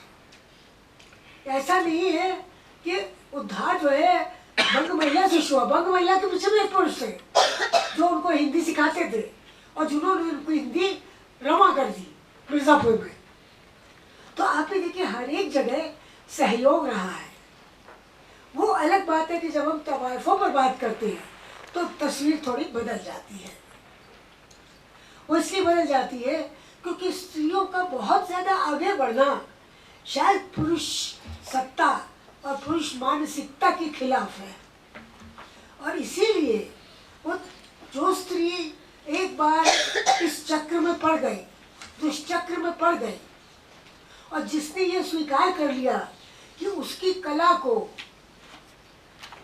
लोकप्रियता मिले, प्रियता मिले, उसको कहीं ना कहीं शोषित भी किया गया। जानकी देवी, जानकी बाई छप्पन चूड़ी इलाहाबाद की थी, और उनके ऊपर नजर कितने कहर हुए। छोटी सी थी जब वो छुटपन में उनके ऊपर 56 बार चाकू चलाया किसी आदमी ने, और वो उस समय उस उम्र की भी नहीं थी कि उनसे कोई इश्क करे। उसका से 8-10 साल की थी वो उस समय, और तब से उनका नाम हो गया जानकी बाई छप्पन छुरी। और छप्पन छुरी जो अपने आप में जुमला है, जो मुहावरा है, वो माना जाता है बहुत ही खराब चालाक है स्त्री के लिए। ये तो बड़ी छप्पन छुरी है, लेकिन वो बेचारी तो सताई हुई औरत थी उसमें। और नजर कितनी है, नरेश सक्सेना की लड़की पूर्वा नरेश ने बेनी बाई पर पूरा नाटक लिखा है, जो कई बार आ चुका है, दूरदर्शन पर आ चुका है, यूट्यूब में भी अवेलेबल है। वो बेनी बाई बहुत अच्छी गायिका थी, मध्य प्रदेश की, सागर की, और उनका जो हुनर था वो हम लोग जानते हैं। अंतिम उनके वर्ष जो थे वो अपनी पुत्री के यहाँ, विजय नरेश के यहाँ, उनके बिल्कुल उपेक्षित रूप से एक कोठरी में पड़े भी थे। हम लोग तो इलाहाबाद में रानी मंडी में रहते थे। रानी मंडी तवाइफों का ही मोहल्ला था, इसीलिए उसका नाम ही रानी मंडी था। आगरा में राजा मंडी होगा, लेकिन इलाहाबाद में रानी मंडी था। और हमारी बहुत बड़ी चौड़ी ड्योढ़ी थी, तो पता चला कि इतनी चौड़ी क्यों है, क्योंकि यहाँ नवाबों के इक्के आकर रुकते थे, तो इसलिए जो ड्योढ़ी इतनी चौड़ी थी। और बड़ी बड़ी खिड़कियाँ थी आदमकद, जिनमें सीखचे नहीं थे जब हमने वो मकान लिया था। और पता चला कि यहाँ वो शाम को सज धज कर तैयार होकर गायिकाएँ जो हैं वो खड़ी होती थी। बहुत अच्छा लगा मुझे जब ये पता चला इस कैलेंडर में कि हमारी भोली मिस्री गायिकाएँ, उनको हम केवल गायिका नहीं कह सकते, उनको केवल तवायफ नहीं कह सकते, उनको पेशेवर नहीं कह सकते, वो देखा जाए तो हमारी नायिकाएँ हैं। वहाँ से स्त्री ने खुलना शुरू किया, आज़ादी की चेतना उसके अंदर आई कि मेरा शरीर भी मेरा अपना है, मेरा गला भी मेरा अपना है, मेरा हुनर भी मेरा अपना है। हुस्नाबाई का तो भाषण ही तो पूरा रविंद्र कालिया ने खुदा से सलामत के कथन में डाला है, हम यहाँ इश्क मस्ताना, हम इनको होशियारी क्या, और पूरा उनका भाषण आता है उसमें साथ में। तो उन्होंने इसमें ये कहा है ना कि हम इश्क मोहब्बत क्या जाने, उन्होंने ही कहा, हुस्नाबाई ने ये बात कही है। तो ये सारी जागरूकता जो है वहाँ से शुरू हुई, जहाँ स्त्री ने बोलने का हक अर्जित किया, अपने हाथ में लिया। चाहे वो मरसिया सुनाती हो, चाहे वो मातम करती हो, चाहे वो आप समझिए कि सवाल उठाती हो, बवाल उठाती हो, ये सब स्त्री की आज़ादी के रूप थे। बहुत ही जो बार अभी साहब ने तो हम लोगों को एकदम शीशे में उतार दिया उन्होंने विषय को, इतनी खूबसूरती से उन्होंने इतने दिलचस्प तरीके से अपनी बात कही। प्रियदर्शी जी और एक बार अभी जहाँ आ जाए वहाँ पे विचार की कमी नहीं रहती।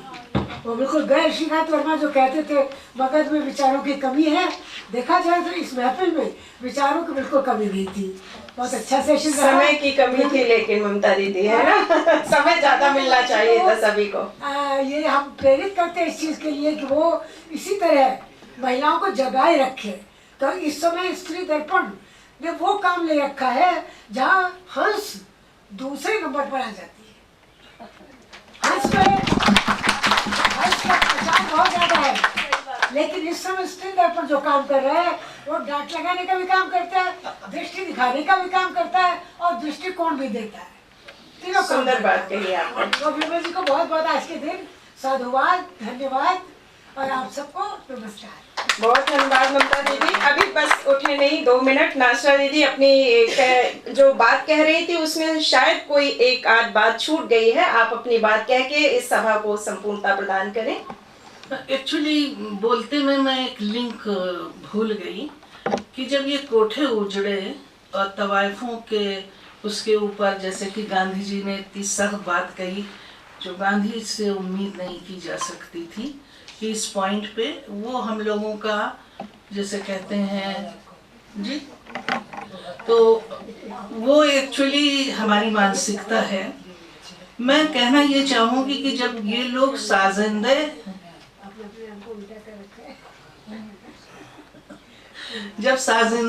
और ये सारी गाने वालियाँ बेघर बार हो गई, उस वक्त रेडियो स्टेशन ने और ये उनको किया और वहाँ से उनको ये उपाधि मिलनी चाहिए कि वो गायिका हुई है, जो रेस्पेक्ट मीनाक्षी जी चाह रही थी। लेकिन उससे पहले की हिस्ट्री आप बदल नहीं सकते हैं, वो तवायफी होगी और उसमें उनको पूरी इज्जत मिलेगी, क्योंकि तवायफ का मतलब कोई गंदा मतलब नहीं है, उसमें माने गंदे हमने पहना है। बस मैं यही कहना चाह रही थी। बहुत धन्यवाद आप सभी का। प्रज्ञा जी, खेद है कि आप बहुत नहीं कह पाई और हम वाकई में सुनते, और ऑडियंस में बैठे सभी श्रोताओं का बहुत धन्यवाद, मंच पे बैठे हमारे विद्वान वक्ताओं का बहुत बहुत धन्यवाद। विषय कभी रूखा लगा, कभी बहुत मधुर लगा, लेकिन सबने मन से सुना, इसलिए ये कार्यक्रम बहुत अपनी ऊंचाइयों पर पहुंच गया। बहुत बहुत धन्यवाद। मेरे संचालन में कोई त्रुटि रही हो उसके लिए मैं क्षमा चाहती हूँ। बहुत बहुत धन्यवाद।